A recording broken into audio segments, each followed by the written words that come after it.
Hello friends, welcome to the era civil services. Science and technology અને environment એની આપણે જે current અફેરની series ચલાવીએ છીએ એના અંતર્ગત આજે આપણે 12 જૂનથી લઈને 30 જૂન સુધી, એટલે ટૂંકમાં કહી શકીએ કે પહેલા જે આપણો પાર્ટ 1 આવ્યો હતો એના પછી પાર્ટ 2 આવ્યો છે અને ધેન આજે પાર્ટ 3 અને પાર્ટ 4 ને આપણે એક સાથે કમ્બાઈન કરીને આજે પાર્ટ 3 માં જ લઈને આવી ગયા છે, બરોબર. એટલે એની અંદર આપણે 12 જૂનથી લઈને 12 જૂનથી લઈને 30 જૂન સુધી જે પણ એવી ઘટનાઓ છે જે સાયન્સ એન્ડ ટેકનોલોજી અને એન્વાયરમેન્ટ સબ્જેક્ટ સાથે રિલેટ થાય છે, એને આપણે કરંટ બેઝડ રીતે ત્યાં આગળ સમજવાનો પ્રયત્ન કરીશું. ઠીક છે, તો એમાં આપણે આગળ વધીએ. હવે એમાં તમને પહેલા ઓલરેડી મેં જણાવ્યું હતું એ પ્રમાણે કે ક્વેશ્ચન આન્સર ટાઈપ જ આપણું અહીંયા ફોર્મેટ રહેવાનું છે. તો એ જ રીતે અહીંયા આગળ આપણે જોશું. હવે ફર્સ્ટ ક્વેશ્ચન તમારી સામે અહીંયા તમને જોવા મળે છે. ક્વેશ્ચન છે, ફર્સ્ટ ક્વેશ્ચન તમારી સામે તમને જોવા મળે છે કે જૂન 2025માં ભારતીય સંરક્ષણ સાયબર એજન્સી દ્વારા શરૂ કરાયેલ સાયબર સુરક્ષા દ્વારા શરૂ કરવામાં આવેલ સાયબર સુરક્ષા કવાયતનું નામ શું છે? અહીંયા આગળ કવાયત વિશે વાત કરવામાં આવી છે, એની સાથે સંલગ્ન જે પ્રશ્ન છે એની ચર્ચા કરેલી છે. ફર્સ્ટ તો વાત કરીએ આપણે ક્યારે ત્યાં એની સ્ટાર્ટ કરવામાં આવ્યું હતું અથવા ક્યારે એને યોજવામાં આવી હતી. તો જૂન 2025માં એને યોજવામાં આવી હતી, બરાબર. એના બાદ આનું આયોજન કોના દ્વારા કરવામાં આવ્યું છે? તો અહીંયા તમારો જવાબ છે ભારતીય સંરક્ષણ સાયબર એજન્સી. એના દ્વારા આનું આયોજન કરવામાં આવ્યું હતું. રેડી. એના પછી વાત કરી છે કે આના દ્વારા શેનું આયોજન કરવામાં આવ્યું છે? તો કે શરૂ કરાયેલ સાયબર સુરક્ષા કવાયતનું નામ શું છે? તો એમના દ્વારા એક કવાયત, એક એક્સરસાઇઝ ત્યાં આગળ યોજવામાં આવી હતી, બરાબર. તો એ કવાયતનું નામ શું છે એવો ડાયરેક્ટ ક્વેશ્ચન આપણને પૂછવામાં આવેલો છે. 4 ઓપ્શન તમારી સામે અહીંયા આગળ ઉપલબ્ધ છે.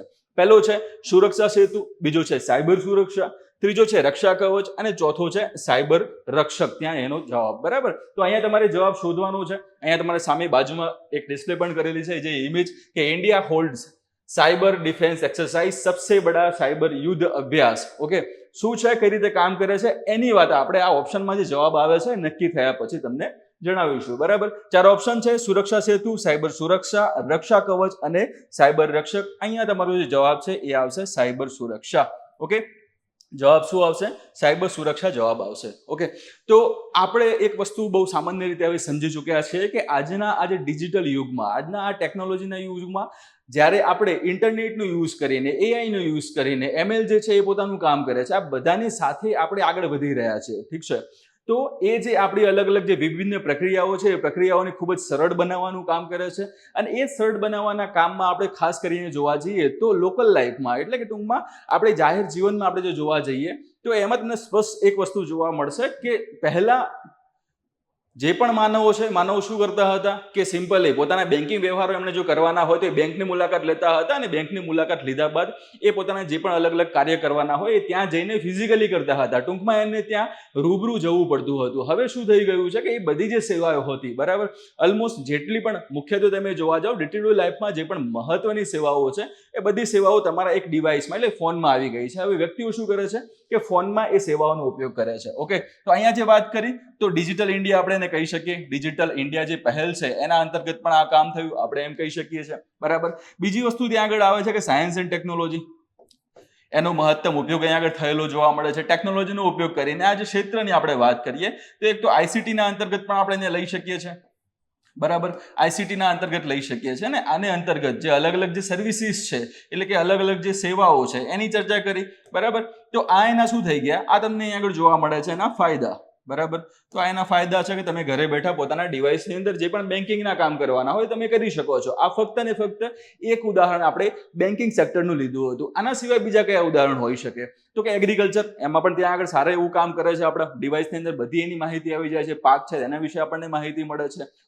તો ખેડૂતો જે છે એ પોતાની આઈડી ત્યાં આગળ બનાવશે. આઈડી બનાવ્યા બાદ એને ત્યાં જે પણ આની સાથે સંબંધિત જે માહિતી છે એને ત્યાં મળતી રહેશે નોટિફિકેશન દ્વારા, બરાબર. તો આ પ્રમાણે ત્યાં આગળ વાત કરી એ મુજબ કે બેન્કિંગ સેક્ટર છે, એગ્રીકલ્ચર છે, બેન્કિંગ આવી ગયું આપણું, એગ્રીકલ્ચર આવી ગયું, હેલ્થ સેક્ટર છે, બરાબર. તો આવા અલગ અલગ સેક્ટરમાં અલગ અલગ ત્યાં કાર્યો જે છે એને ઇઝી બનાવવા માટે ડિજિટલ ઇન્ડિયા પહેલ અંતર્ગત અલગ અલગ જે સેવાઓ છે એને ટેકનોલોજીના યુઝ દ્વારા સામાન્ય માણસ સુધી પહોંચાડવામાં આવી છે.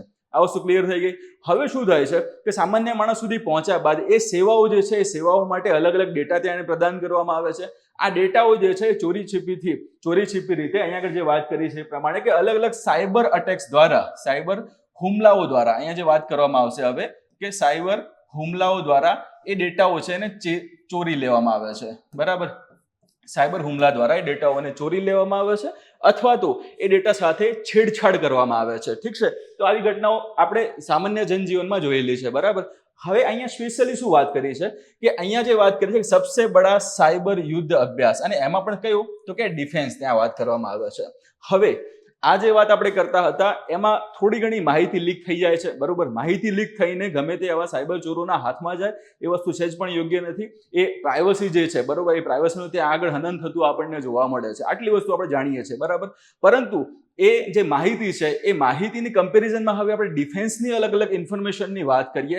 જો ડિફેન્સની અલગ અલગ ઇન્ફોર્મેશન લીક થાય છે તો એના પ્રત્યાઘાતો બહુ ઘેરા પડતા હોય છે, બરાબર. તો એટલા માટે ખાસ કરીને આવી અલગ અલગ એક્સરસાઇઝ યોજવામાં આવે છે અને આ એક્સરસાઇઝ દ્વારા ખાસ કરીને આવા કોઈ પણ હુમલાઓ થાય છે, બરાબર. હુમલા કર્યા બાદ અલગ અલગ રીતે ડેટાને ચોરી કરવામાં આવે છે. તો આ બધી વસ્તુને તમે સ્ટોપ કઈ રીતે કરશો, તમે આને કંટ્રોલ કઈ રીતે કરશો, આ બધી વસ્તુ એક વર્ગ એટલે એક પ્રશિક્ષણ વર્ગ દ્વારા એને શીખવાડવામાં આવે છે. અલગ અલગ જે મહત્વના જે વિભાગો હોય છે, વિભાગોના એક પ્રતિનિધિ ત્યાં બનાવેલા હોય છે, એમને આના વિશે ખાસ ટ્રેનિંગ આપવામાં આવે છે. તો આ જ વસ્તુની વાત અહીંયા કરેલી છે સાયબર સુરક્ષા સાથે સંબંધિત. એના વિશે આપણે ડીપમાં જોઈ લઈએ. નેક્સ્ટ સ્લાઇડની અંદર એની ચર્ચા કરેલી છે. જેમ કે ભારતીય સંરક્ષણ સાયબર એજન્સી 16 જૂન 2025 થી સાયબર સુરક્ષા નામને, અહીંયા તમને ઓલરેડી મેં આગળ જણાવી દીધું છે કે એનું નામ શું હતું, તો કે સાયબર સુરક્ષાનું ત્યાં નામ છે, ઓકે. તો એ જ આપણે અહીંયા વાત કરી રહ્યા છે. સાયબર સુરક્ષા નામની 12 દિવસીય, કેટલા દિવસ સુધી આ એક્સરસાઇઝ ચાલી હતી, તો કે 12 દિવસ સુધી આ એક્સરસાઇઝ ચાલેલી આપણને જોવા મળે છે. તો 12 દિવસીય સાયબર સુરક્ષા તાલીમ પહેલ શરૂ કરી હતી, બરાબર. અહીંયા ઓલરેડી તમને જણાવ્યું હતું કે કોના દ્વારા યોજવામાં આવી છે, એ પણ તમારે ધ્યાનમાં રાખવાનું છે. એક્ઝામમાં એવો પણ પ્રશ્ન પૂછી શકે છે, ઓકે. નેક્સ્ટ છે આ વ્યાપક અને બહુ તબક્કાની, એટલે કે આ મલ્ટીફેઝની અંદર આને યોજવામાં આવી હતી. બાજુમાં તમે ફોટોગ્રાફ જોઈ રહ્યા છો એ પ્રમાણે કે અલગ અલગ ફેઝિસમાં યોજવામાં આવી હતી. અલગ અલગ ટાઇટલ હેઠળ અને અલગ અલગ ભાગ પાડીને આનું આયોજન કરવામાં આવ્યું હતું, ઠીક છે. તો એમાં આ કવાયત જે છે એ વાસ્તવિક વિશ્વની સાયબર ધમકીઓનું અનુકરણ કરવા અને વિવિધ રાષ્ટ્રીય સંરક્ષણ અને સુરક્ષા એજન્સીઓના 100 થી વધુ સહભાગીઓ, અહીંયા તમને ઓલરેડી મેં હમણાં વાત કરી હતી કે મહત્વના અલગ અલગ જે વિભાગો હોય છે, બરાબર, એ વિભાગોના અલગ અલગ મહત્વના જે પ્રતિનિધિઓ જે છે એને બોલાવવામાં આવશે, બરાબર. એટલા માટે અહીંયા કીધેલું છે કે 100 થી વધુ સહભાગીઓની વાત કરેલી છે જે રક્ષણાત્મક પ્રતિભાવ ક્ષમતાઓનું પરીક્ષણ કરવા માટે રચાયેલ છે. એટલે કે આપણી જોડે જો સાયબર હુમલો થાય છે તો સાયબર હુમલો થવાના કારણોસર જે પણ નુકસાન થાય, ઓકે, તો એ નુકસાન થતું અટકાવવા માટે આપણા જોડે કયા કયા સિક્યુરિટી લેયર્સ છે, બરાબર, અને એ કઈ હદ સુધી આપણને પ્રોટેક્ટ કરી શકે છે, આનું પરીક્ષણ કરવા માટેનો પણ અલગથી ફેઝ એમાં યોજાયો હતો, બરાબર.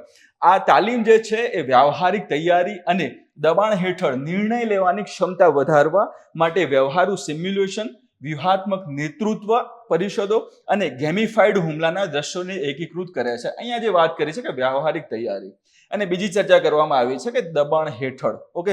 બે વસ્તુની ચર્ચા કરી છે ખાસ કરીને. કેમ આ વસ્તુનો ત્યાં ઉલ્લેખ કરવામાં આવ્યો? પહેલી વસ્તુ તો એનું કારણ એ છે કે ઘણી બધી વખતે સાયબર હુમલાઓ થાય છે ત્યારે વળતરમાં, એટલે એ લોકો શું કરી નાખશે, આપણે કોઈ પણ વેબસાઇટ છે, વેબસાઇટને ત્યાં હેક કરી નાખે છે, કોઈ પોર્ટલ છે તો પોર્ટલ ઉપર ત્યાં માલવેર નાખી દે છે, કોઈ પણ આપણો ડેટા એ જે છે જે ડેટા ક્લાઉડની અંદર સેવ કરેલો હોય, બરાબર, અથવા તો ક્લાઉડમાં સેવ કરવા માટે એને મોકલવામાં આવતો હોય તો એ વખતે એને ત્યાં ઇન્ક્રિપ્ટ કરી નાખવામાં આવે છે, બરોબર. જે ઇન્ક્રિપ્શન ડિક્રિપ્શનની આખી જે પ્રક્રિયા છે એનો ઉપયોગ એ લોકો પણ કરે છે.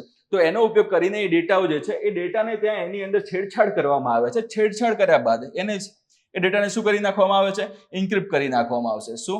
ઇન્ક્રિપ્ટ એને કરી નાખવામાં આવે છે, જેથી કરીને જે ડેટા હતો એ ડેટા અલગ અલગ કોડની અંદર કન્વર્ટ થઈ જશે. શેમાં? કોડની અંદર કન્વર્ટ થઈ જશે.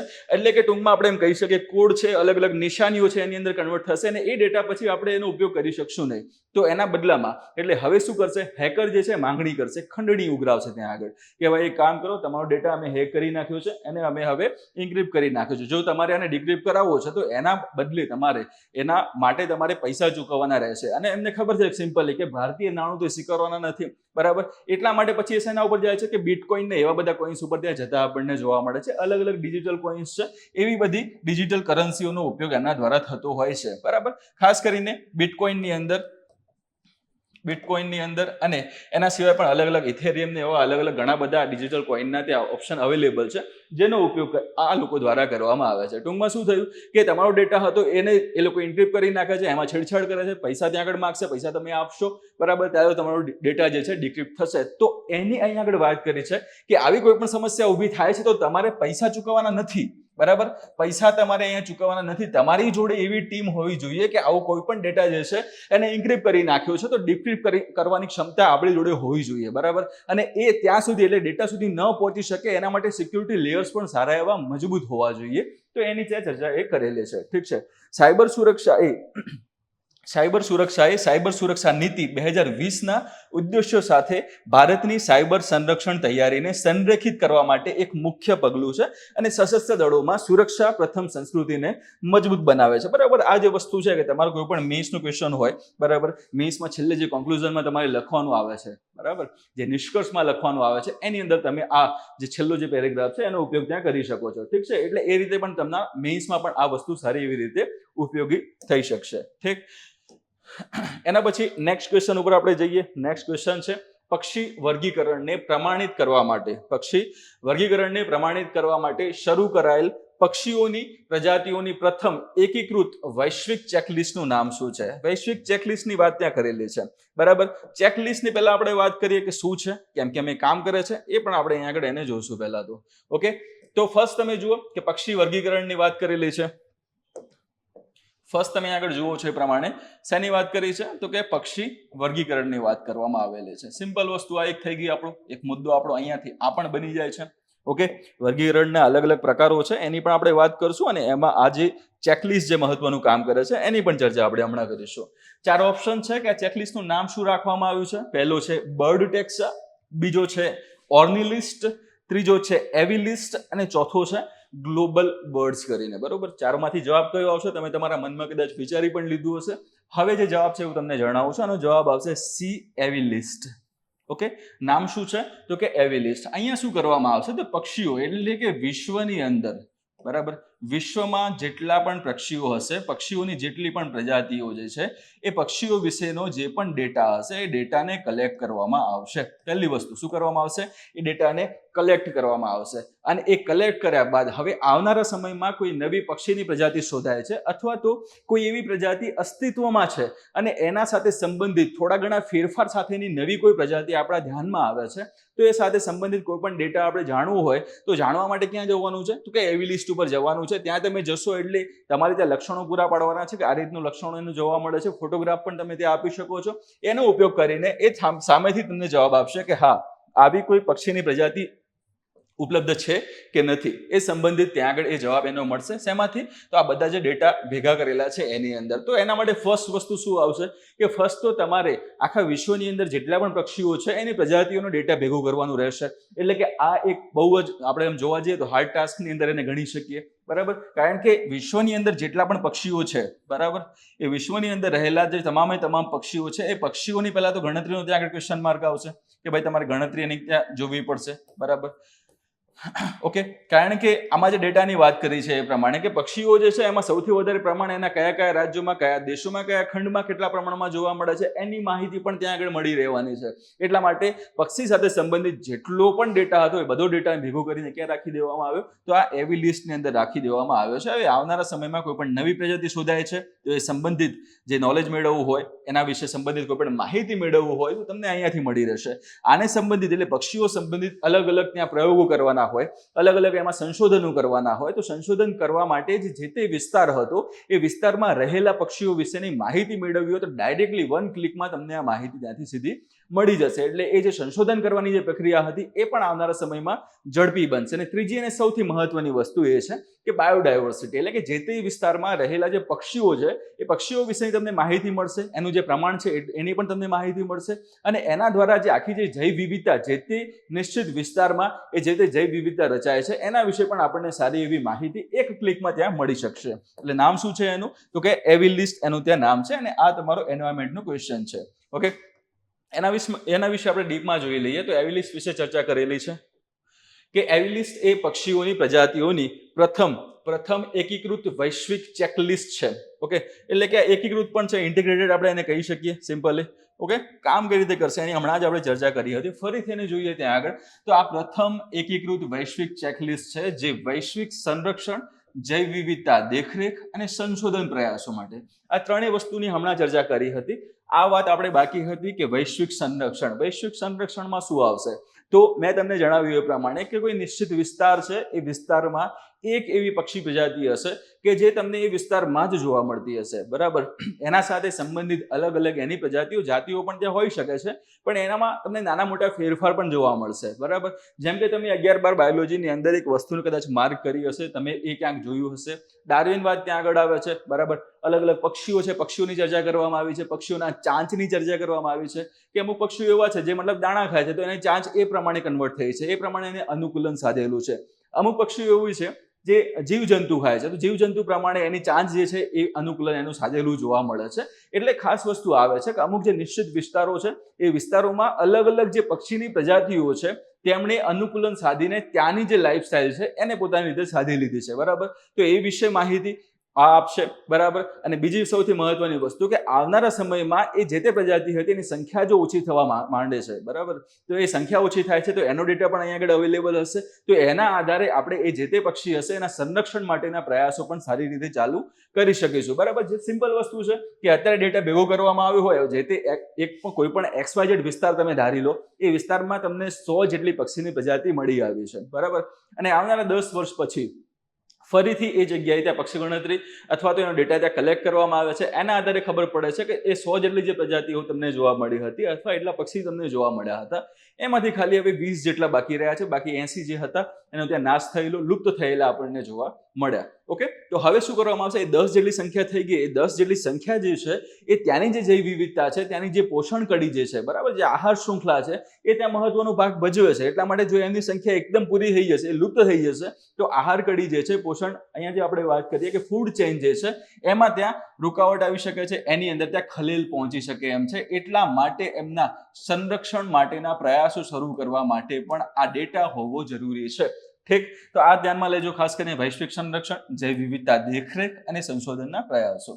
ઓકે, આંતરરાષ્ટ્રીય પક્ષીશાસ્ત્રી સંઘ હેઠળ એવિયન ચેકલિસ્ટ પર કાર્યકારી જૂથ દ્વારા વિકસાવવામાં આવેલ એવી લિસ્ટ જે છે એ 4 વર્ષના સહયોગે, એટલે આને બનાવવામાં કઈ તાત્કાલિક બની ગયું નથી. 4 વર્ષ સુધી આના પર સંશોધન કરવામાં આવ્યું છે. આ જે વર્ગીકરણની પ્રક્રિયા જે છે એ જે પ્રક્રિયાનો આખો પ્રોજેક્ટ જે છે હાથ ધરવામાં આવ્યો હતો, એનું પરિણામ આપણને જોવા મળ્યું છે આ એવી લિસ્ટ સ્વરૂપે. ઓકે, એ ઉદ્દેશ્ય શું છે એનું? તો ઉદ્દેશ્ય આપણને જોવા મળે છે એ પ્રમાણે કે આનો મુખ્ય ઉદ્દેશ્ય વિશ્વભરના પક્ષીઓની તમામ જાણીતી પ્રજાતિઓ માટે એક સુસંગત, અપ ટુ ડેટ અને વૈજ્ઞાનિક રીતે આધારભૂત વર્ગીકરણ પ્રણાલી પૂરી પાડવાનો છે. જેની હમણાં તમને વાત કરી એ પ્રમાણે કે કયા વિસ્તારમાં કયું પક્ષી તમને ખાસ જોવા મળે છે એના વિશેની માહિતી, અપ ટુ ડેટ માહિતી તમને ત્યાં આગળ મળી રહેશે. કરંટમાં એનું શું સ્ટેટસ છે ત્યાં સુધીની માહિતી આપવાનો આનો ઉદ્દેશ્ય આપણને જોવા મળે છે. આનો ઉપયોગ કોણ કરશે? તો આનાથી પક્ષીશાસ્ત્રીઓ, બરાબર, સંરક્ષણવાદીઓ, સંશોધકો અને નીતિ નિર્માતાઓ માટે એક પ્રમાણભૂત સંદર્ભ ઉપલબ્ધ થાય છે. જે હમણાં તમને વાત કરી એ પ્રમાણે કે ડેટા આપણા હાથમાં હશે તો એના આધારે આપણને ખબર પણ પડી શકે પ્રજાતિ જે તે પ્રજાતિ છે એની સંખ્યા ઓછી થઈ રહી છે, એનું સંરક્ષણ કરવું પડશે. સંરક્ષણ કરવા માટે તમે શું કરશો? ડાયરેક્ટલી આપણે ત્યાં જંગલમાં પહોંચી જવાના નથી, જંગલમાં કે જે તે વિસ્તારમાં પહોંચી જવાના નથી કે જેથી કરીને આપણે એના સંરક્ષણનો પ્રયાસ આપણે જાતે કરવા માંડીએ, બરાબર. સરકાર દ્વારા એના પ્રયાસો જે છે એ કરવામાં આવે છે. અલગ અલગ એમાં ત્યાં યોજનાઓ બનાવવામાં આવે છે, અલગ અલગ ત્યાં આગળ પ્રોજેક્ટ લોન્ચ કરવામાં આવે છે અને પ્રોજેક્ટના પરિણામ સ્વરૂપે પછી એ પક્ષીઓનું સંરક્ષણ અને સંવર્ધન થતું આપણને જોવા મળે છે. ઠીક છે, તો આ વસ્તુ આપણે આ એવી લિસ્ટ સાથે સંબંધિત હતી જેને હમણાં જોઈ હતી. બાજુમાં તમે ફોટોગ્રાફમાં પણ જોઈ શકો છો કે અલગ અલગ પક્ષીઓ ત્યાં દર્શાવેલા છે અને એના વિશેની ચર્ચા, એના વિશેની તમામ જે માહિતી છે એ ક્યાંથી મળી રહેશે? તો કે એવી લિસ્ટમાંથી મળી રહેશે, બરાબર. નેક્સ્ટ ક્વેશ્ચન છે તમારી સામે કે ભારતીય સેના દ્વારા તાજેતરમાં ચોકસાઈવાળા ડીપ સ્ટ્રાઇક મિશન માટે, અહીંયા સ્પષ્ટ વાત કરી છે કેવું? તો કે ચોકસાઈવાળા ડીપ સ્ટ્રાઇક મિશન માટે પરીક્ષણ કરાયેલ VTOL ડ્રોનનું નામ શું છે? બરાબર, ડ્રોનનું નામ શું છે એ પ્રશ્ન તમને સીધો પૂછેલો છે. અને જે તમને અલગ અલગ 4 એના ઓપ્શન્સ જોવા મળે છે, બરાબર. આ ઓપ્શનમાં તમે જોઈ શકો છો એ પ્રમાણે પહેલો છે તેજસ માર્ક 2, બીજું છે અગ્નિ પ્રાઇમ, ત્રીજો તમને જોવા મળે છે રુદ્રાક્ષ, ચોથો જોવા મળે છે એસ્ટ્રા MK 2 બરાબર. જવાબ શું આવશે તમે તમારા મનમાં ધારી પણ શકો છો. બાજુમાં એનો ફોટોગ્રાફ આપેલો છે, આ જે વાત કરી છે ડ્રોન, એનો ફોટોગ્રાફ બાજુમાં આપેલો છે, અને આ જે જવાબ છે શું આવશે, સી જવાબ આવશે એનો, રુદ્રાસ્ત્ર. બરાબર. શું જવાબ છે, રુદ્રાસ્ત્ર એનો જવાબ આવશે. રુદ્રમ છે, ડ્રોન સિરીઝ, આ તે બધી વસ્તુની ત્યાં વાત કરેલી છે. રુદ્રાસ્ત્ર ત્યાં આગળ આવે છે. ઓકે, મિસાઇલ સાથે સંબંધિત અલગ અલગ પણ વસ્તુઓ ત્યાં આગળ આવે છે. બરોબર, એન્ટી રેડિયેશન મિસાઇલ ત્યાં આગળ હતી, એના સાથે સંબંધિત આ નામ તમને જોવા મળે છે. એટલે પછી એ વખતે આમથી આમ ન થઈ જતા કે રુદ્રાસ્ત્ર એટલે આ મિસાઇલ વાળી વસ્તુ હતી, ના. અહીંયા રુદ્રાસ્ત્ર જે છે એ શેના સાથે સંબંધિત છે, તો આ એક VTOL ડ્રોન છે. બરાબર. શું છે, VTOL ડ્રોન આને કહેવામાં આવે છે. એટલે શું કરશે આ વર્ટિકલ, પહેલી વસ્તુ શું આવે છે, વર્ટિકલ ટેક ઓફ કરશે. શું કરે છે, vertical take off and landing, આ એનો ગુણધર્મ છે. બરાબર. ઓકે, વર્ટિકલ એટલે તમને ખબર હશે કે આ કોઈ પણ તમે સપાટી લઈ લો. બરાબર. સપાટીથી ડ્રોન જો સીધું ઉપર ઉઠે છે અને ઉઠ્યા બાદ આગળ ઉડવા લાગે છે, તો આ જે ટેકઓફ જે થયું એ ટેકઓફને શું કહેવામાં આવે છે, આ ટેકઓફને વર્ટિકલ ટેકઓફ તરીકે ઓળખવામાં આવે છે. બરાબર. એટલે વર્ટિકલી એ ટેકઓફ પણ કરી શકે છે અને લેન્ડિંગ પણ કેવું કરી શકે છે, તો વર્ટિકલી એ લેન્ડિંગ પણ કરી શકે છે. બાજુમાં તમે જોઈ શકો છો એ પ્રમાણે કે એના પાંખિયા પણ છે. એટલે આપણને કેવું વિચાર આવે કે પાંખિયા હશે, ટાયર હશે, તો મતલબ સીધું આમ લેન્ડ કરશે. ના, આ વર્ટિકલ ટેક ઓફ કરવા માટે સક્ષમ છે અને લેન્ડ થવા માટે સક્ષમ છે. દુર્ગમ વિસ્તારો હોય તો એ જગ્યાએ પણ આ વર્ટિકલી ત્યાં આગળ લેન્ડ કરી શકે છે, ટેક ઓફ કરી શકે છે. બરોબર. એ એની ત્યાં ખાસિયત છે. નામ શું છે એનું, તો કે રુદ્રાસ્ત્ર નામ છે. અહીંયા એની એક મહત્વતાની વાત કરી છે કે ચોકસાઈ વાળી, બરાબર, ચોકસાઈ વાળા ડીપ સ્ટ્રાઇક મિશન્સ. બરાબર. ડીપ સ્ટ્રાઇક એટલે કેવા કે કોઈ એવા ટાર્ગેટ તમે સિલેક્ટ કર્યા છે જે અંતરિયાળ વિસ્તારોમાં હોય. બરાબર. રિમોટ એરિયાઝની અંદર ત્યાં આગળ હોય છે. એટલે ત્યાં સુધી જઈને તમારે સ્પેશિયલી, જેમ કે એ અંતરિયાળ કોઈ વિસ્તારો છે, એ જગ્યાએ ખૂબ જ ગીચ વસ્તી આવેલી હોય, એ ગીચ વસ્તીની અંદર એક એવું ઘર છે જેને તમારે એને હિટ કરવાનું છે, એને તમારે તોડી પાડવાનું છે. બરાબર. આ પહેલી વસ્તુ કે એને ટાર્ગેટ જે છે, ટાર્ગેટને નષ્ટ કરવાની વસ્તુ.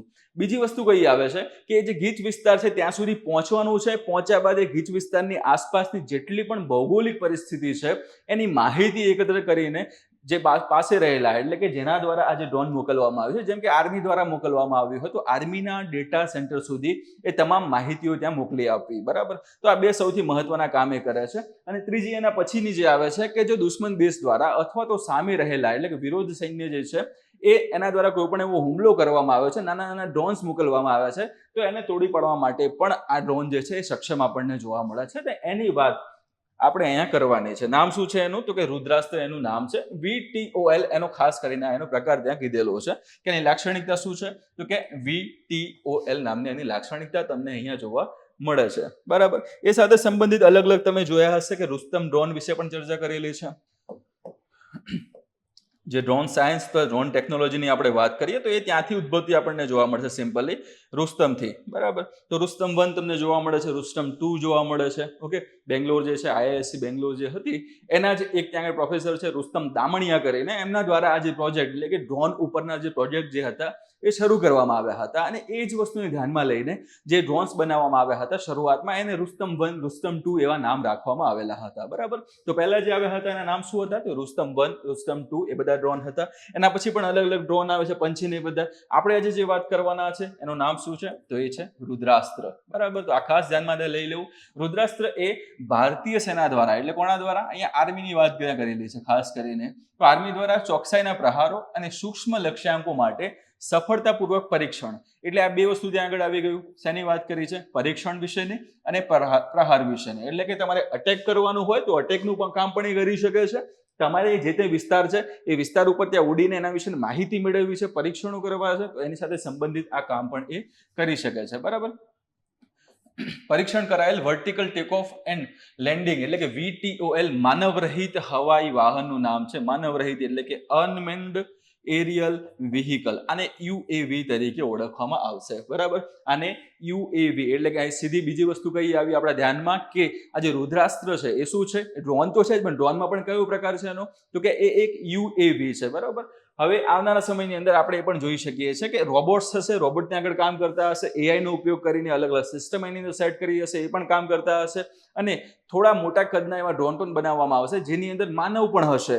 ઓકે, જેમ કે અલગ અલગ વિસ્તારોનું નિરીક્ષણ કરવાનું હોય તો એ નિરીક્ષણ સાથે સંબંધિત અલગ અલગ જે પ્રક્રિયાઓ છે એ સંપૂર્ણ સારી રીતે એઆઈ અને એમએલ કરી શકવા સક્ષમ નથી. એટલા માટે ત્યાં આગળ કોઈ એવું ગાઈડ અથવા તો કોઈ પણ ત્યાં આગળ જે પ્રશિક્ષિત ત્યાં માનવ ત્યાં ઉપલબ્ધ હશે તો સારું એવું કામ એનું થઈ શકશે અને સારું એવું ઓબ્ઝર્વેશન દ્વારા ડેટા મળી શકશે. બરાબર. Solar aerospace and defence limited એટલે કે SDAL દ્વારા વિકસિત, એટલે આનું નિર્માણ અને વિકાસ કોના દ્વારા કરવામાં આવ્યો હતો રુદ્રાસ્ત્રનો? તો વિકાસ કરવામાં આવ્યો છે SDAL દ્વારા. ઓકે, આ સ્વદેશી ડ્રોન સંરક્ષણ ટેકનોલોજીમાં સ્વનિર્ભરતાને મજબૂત કરવાના ભારતના વ્યાપક પ્રયાસનો એક ભાગ છે. અહીંયા શું વાત કરી છે કે સ્વદેશી એટલે તમે જોયું હશે કે જે ભારત દેશ છે, ભારત દેશ અને એમાં પણ આગળ એમાં રહેલા જે મહત્વના ભારતના પ્રતિનિધિઓ, બરાબર, પ્રતિનિધિ એટલે કે આપણા દેશના નેતાઓ, તો એમના દ્વારા એક વિઝન ત્યાં આગળ સેવવામાં આવી રહ્યું છે, એક સપનું સેવવામાં આવી રહ્યું છે કે આવનારા સમયમાં આપણે જે વિવિધ સંરક્ષણ સાથે સંબંધિત વિવિધ અલગ અલગ મશીનરીઝ છે, અલગ અલગ ત્યાં હથિયારો છે, અલગ અલગ ટેકનોલોજી છે, એ આપણે બહારથી બહુ આયાત કરીએ છીએ. તો એ આયાત જે છે, ઓકે, એ જે આપણે અલગ અલગ દેશો પાસેથી જે આપણે એક્સપોર્ટ જે કરીએ છીએ એના ઉપર હવે ધીમે ધીમે નિયંત્રણ લઈને એનું નિયમન કર્યા બાદ આપણા દેશમાં એ જે તે વસ્તુઓ જે છે એ ઉપલબ્ધ કઈ રીતે કરાવી શકીએ એના માટે અલગ અલગ જગ્યાઓની પસંદગી, એને સાથે સંબંધિત અલગ અલગ જે પ્લાન્ટ્સની સ્થાપના, એના માટે જરૂરી ફંડ એ હવે ભારત સરકાર દ્વારા પૂરું પાડવામાં આવે છે. ધેટ મીન્સ ડાયરેક્ટલી વસ્તુ શું કહેવા માંગે છે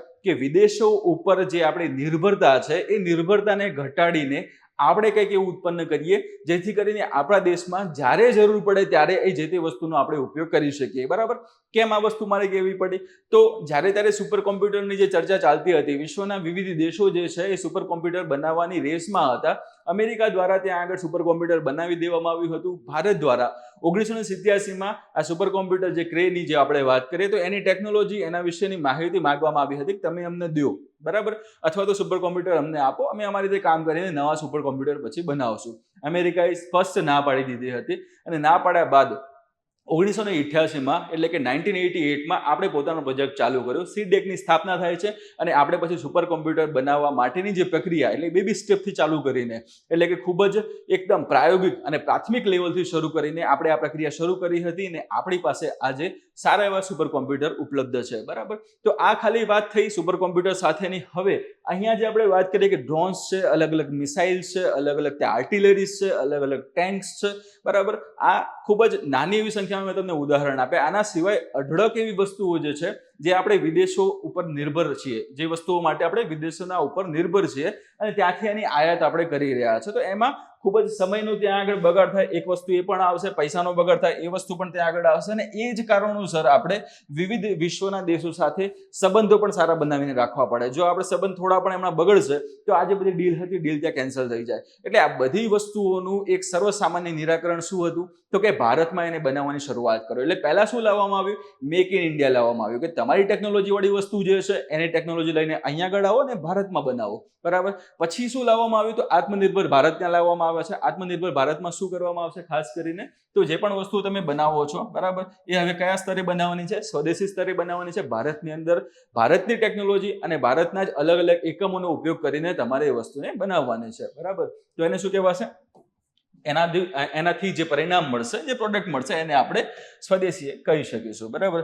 પોખરણ ખાતે આજે પરીક્ષણ જે થયું હતું VUTL નું, બરાબર, આ રુદ્રાસ્ત્રનું જે પરીક્ષણ થયું હતું કઈ જગ્યાએ? તો પોખરણ ખાતે કરવામાં આવ્યું હતું. બરાબર. એમાં સૌથી મહત્વનું આજે પરીક્ષણો જે અલગ અલગ થયા હતા એની અંદર કઈ કઈ વસ્તુ પર ધ્યાન રાખવામાં આવ્યું હતું? તો પહેલી તમારી આવશે લાંબા અંતરના લક્ષ્યીકરણ. ઓકે, એટલે કે લાંબા અંતર સુધી રહેલું જે તમારું લક્ષ્ય છે, જે ટાર્ગેટ છે, એ ટાર્ગેટને તમે હિટ કરી શકો છો કે નહીં? બરાબર. આ વસ્તુનું જે સૌપ્રથમ ત્યાં આગળ એનું પરીક્ષણ કરવામાં આવ્યું હતું. બરાબર. એટલે પહેલી વસ્તુ શું આવે છે કે તમારું ટાર્ગેટ છે એ ટાર્ગેટને તમે હિટ કરી શકો છો કે નહીં? બરાબર. એની ચર્ચા અહીંયા કરેલી છે. ધેન નેક્સ્ટ વસ્તુ શું આવે છે કે જે તે ટાર્ગેટ હોય, હવે ટાર્ગેટને હિટ કરવું એ જરૂરી નથી, ટાર્ગેટ વિશે કોઈ પણ ઇન્ફોર્મેશન પણ મેળવવાની હોઈ શકે. ઓકે, તો જે તે ટાર્ગેટ છે, જે તે જગ્યા છે એના વિશે તમારે ઇન્ફોર્મેશન મેળવવી હશે તો ત્યાં આગળ પણ આ કામ કરી શકવા માટે સક્ષમ છે કે નહીં? તો આ વસ્તુને ખાસ ધ્યાનમાં રાખેલી છે. બરાબર. સ્વચાલિત વળતર એટલે કે સ્વચાલિતની વાત કરી છે એટલે કે ઓટોનોમસ છે, પોતાની રીતે એ કામ કરી શકવા માટે સક્ષમ ત્યાં આગળ આવશે. બરાબર. એના પછી જે સ્વચાલિત વળતર અને ઓટોમેટિક, ઠીક. અને એના પછી વાત કરી છે સ્વચાલિત વળતર અને રિયલ ટાઈમ વિડીયો રિલે. આ વસ્તુ ખાસ મહત્વની આવશે. મેં તમને હમણાં જણાવ્યું હતું એ પ્રમાણે કે લાંબા અંતરના લક્ષ્યીકરણ એટલે કે લાંબા અંતર સુધી, સ્પેશિયલી એમાં વાત કરી કેટલું અંતર લાંબામાં લાંબુ, તો 170 કિલોમીટર. 170 એટલે કે તમે જે તે જગ્યાએથી ડ્રોન જે છે ફ્લાય થયું છે, બરાબર, ત્યાંથી લઈને એટલે ડેટા સેન્ટરથી લઈને એનું જે કંટ્રોલ સેન્ટર છે ત્યાંથી લઈને 170 કિલોમીટર સુધીનો જે વિસ્તાર છે ત્યાં સુધી એ આ બે પ્રક્રિયાઓ સૌથી મહત્વની કરી શકવા માટે સક્ષમ છે. પહેલી કઈ તો કે એ ટાર્ગેટને હિટ કરવા માટે સક્ષમ છે. સેકન્ડ જે વાત કરીએ એ પ્રમાણે કે જે તે ટાર્ગેટ વિશેની માહિતી એ આપી શકશે. અહીંયા જે માહિતીની વાત કરી છે એમાં એડવાન્સ વસ્તુ કઈ આવી હતી કે અત્યાર સુધી આપણને શું જોવા મળતું હતું, મોસ્ટ ઓફ તમે જુઓ તો જે તે વિસ્તારના ફોટોગ્રાફ મોકલી આપવામાં આવતા હતા, અથવા તો એ જે તે વિસ્તારનો કોઈ પણ વિડીયો હશે, વિડીયો રેકોર્ડ કરીને આપણને માહિતી મળતી હતી. અને હવે અહીંયા શું આપે છે કે real time video relay. Okay, એટલે કે ડ્રોન ત્યાં ઉપર હશે, નીચે શું થઈ રહ્યું હશે એ વિશે માહિતી આપણે એ જે તેના કંટ્રોલ સેન્ટર હશે ત્યાં બેસીને મેળવી શકીશું. એટલે આ એનો સૌથી મોટો પ્લસ પોઈન્ટ આપણે એને કહી શકીએ છીએ, ઠીક છે. તો આ રુદ્રાસ્ત્ર જે છે એની આ ક્ષમતા છે. ઓકે, નેક્સ્ટ વાત કરીએ એ પ્રમાણે કે 170 કિલોમીટરની એની કુલ રેન્જ છે અને એરબસ્ટ દારૂગોળા સાથે, એટલે કે કોઈ પણ જે ટાર્ગેટ છે એ ટાર્ગેટને તોડી પાડવા માટે એ કેટલો સક્ષમ છે તે. બીજી વસ્તુ શું આવે છે કે એના ઉપર એને કોઈ કેપ્ચર કરવા જે જઈ રહ્યું છે, બરાબર, તો એ વખતે પોતાને એ નાશ કરી શકે છે કે કેમ, તો એની પણ ત્યાં વાત કરેલી છે. અહીંયા તમે જુઓ છો, આ જુઓ દારૂગોળો ત્યાં આગળ છોડતો જોવા મળે છે. આ ડ્રોન છે એમાંથી આને છોડવામાં આવેલું છે, એટલે જે તે વિસ્તારને ટાર્ગેટને હિટ કરવાનો હશે તો હિટ કરવાનું કામ પણ એ રીતે થઈ શકશે. નીચે તમે જોઈ શકો છો એ પ્રમાણે અહીંયા તમને આ કેમેરા જોવા મળે છે, બરાબર. આ ડ્રોનનો જે નીચેનો જે ભાગ છે એ જગ્યાએ તમને અહીંયા કેમેરો જોવા મળે છે, ઠીક. ઓકે, અહીંયા કેમેરો અને અહીંયા તમને શું જોવા મળે છે, દારૂગોળો. એટલે બે વસ્તુ હમણાં જે ચર્ચા કરી એ તમને અહીંયા જોવા મળી જશે. એટલે કોઈ પણ વિસ્તાર છે, કોઈ પણ ટાર્ગેટને હિટ કરવાનું હશે તો તમે શું છોડશો, દારૂગોળો ત્યાં આગળ છોડશો. અને આ છોડતી વખતે પણ તમારે જે તે વિસ્તાર ઉપર પ્રત્યક્ષ રીતે ત્યાં ધ્યાન રાખવું હોય, બરાબર, એ જે નીચે હિલચાલ થઈ રહી છે એના વિશેની માહિતી તમારે મેળવતી રહેવી હોય તો એના માટે કામ કોણ કરશે, કેમેરા. તમે હમણાં થોડા ટાઈમ પહેલા જોયું હતું કે ઈરાન ને ઇઝરાયલની ત્યાં આગળ વાત કરીએ, એ બંને દેશો વચ્ચે યુદ્ધ ચાલી રહ્યા છે. એમાં વચ્ચે અમેરિકાએ પણ ઝંપલાવ્યું હતું અને પછી ઈરાન, અમેરિકા એ બધાની આપણે વાત કરીએ તો એમના દ્વારા અલગ અલગ વિડીયો ત્યાં આગળ જારી કરવામાં આવ્યા હતા. વિડીયો જે હતા એને પબ્લિશ કરવામાં આવ્યા હતા કે અમે જુઓ આ જે તે ઈરાનની જગ્યા છે એ જગ્યાએ અમે હિટ કર્યું, હિટ કર્યા બાદ એ કઈ જગ્યાએ કેટલો ત્યાં ધ્વંસ એને કર્યો હતો એનો આખો વિડીયો ત્યાં મોકલવામાં આવ્યો હતો, બરાબર. તો આપણને સહજ રીતે એક વસ્તુ ત્યાં આગળ આવે કે શું પાયલટ જે હશે ઉપર ત્યાં બેઠો બેઠો વિડીયો ઉતારીને મોકલી આપ્યો હશે, તો ના. એના માટે અલગ અલગ તમને વાત કરીએ એ પ્રમાણે કે આ ડ્રોન્સ છે એ ડ્રોન્સ ત્યાં આગળ એના કામ કરી રહ્યા છે. એ આખું જે નીચે જે પણ સિચ્યુએશન છે એના વિશેની માહિતી આપણને પ્રત્યક્ષ રીતે ત્યાં આગળ લાઈવ રીતે એ મોકલી રહ્યા છે. ઓકે, તો અહીંયા વાત કરી છે નેક્સ્ટ એમાં કે દેશી ડ્રોન્સ ફોર ક્રોસ બોર્ડર સ્ટ્રાઇક્સ, એટલે કે આપણું હાલમાં જ તાજેતરનું એવી સ્ટ્રાઇક બધાને ખબર છે એ પ્રમાણે કે ઓપરેશન સિંદૂર જોયું હતું. ઓકે, એની અંદર ડ્રોન્સનો પણ બહુ મહત્વની રીતે ઉપયોગ કરવામાં આવ્યો હતો. તો એમાં અલગ અલગ એના પ્રકારોની હમણાં વાત કરેલી છે, કઈ રીતે શું કરી શકાય છે, કેટલી ઝડપથી કેટલા સ્થાનો સ્ટ્રાઇક કરી શકવા માટે સક્ષમ છે એની બધી માહિતી ત્યાં જણાવેલી છે, બરાબર. તો રુદ્રાસ્ત્ર જે છે એ ઉચ્ચ મૂલ્ય ધરાવતા દુશ્મન સ્થાનો અને સરહદ પારના જોખમો સામે સેનાની સ્ટેન્ડ ઓફ સ્ટ્રાઇક ક્ષમતામાં નોંધપાત્ર વધારો કરે છે. સ્ટેન્ડ ઓફ સ્ટ્રાઇક એટલે શું કે જ્યારે જરૂર પડે ત્યારે સ્ટ્રાઇક કરવા સક્ષમ હોય તેવા.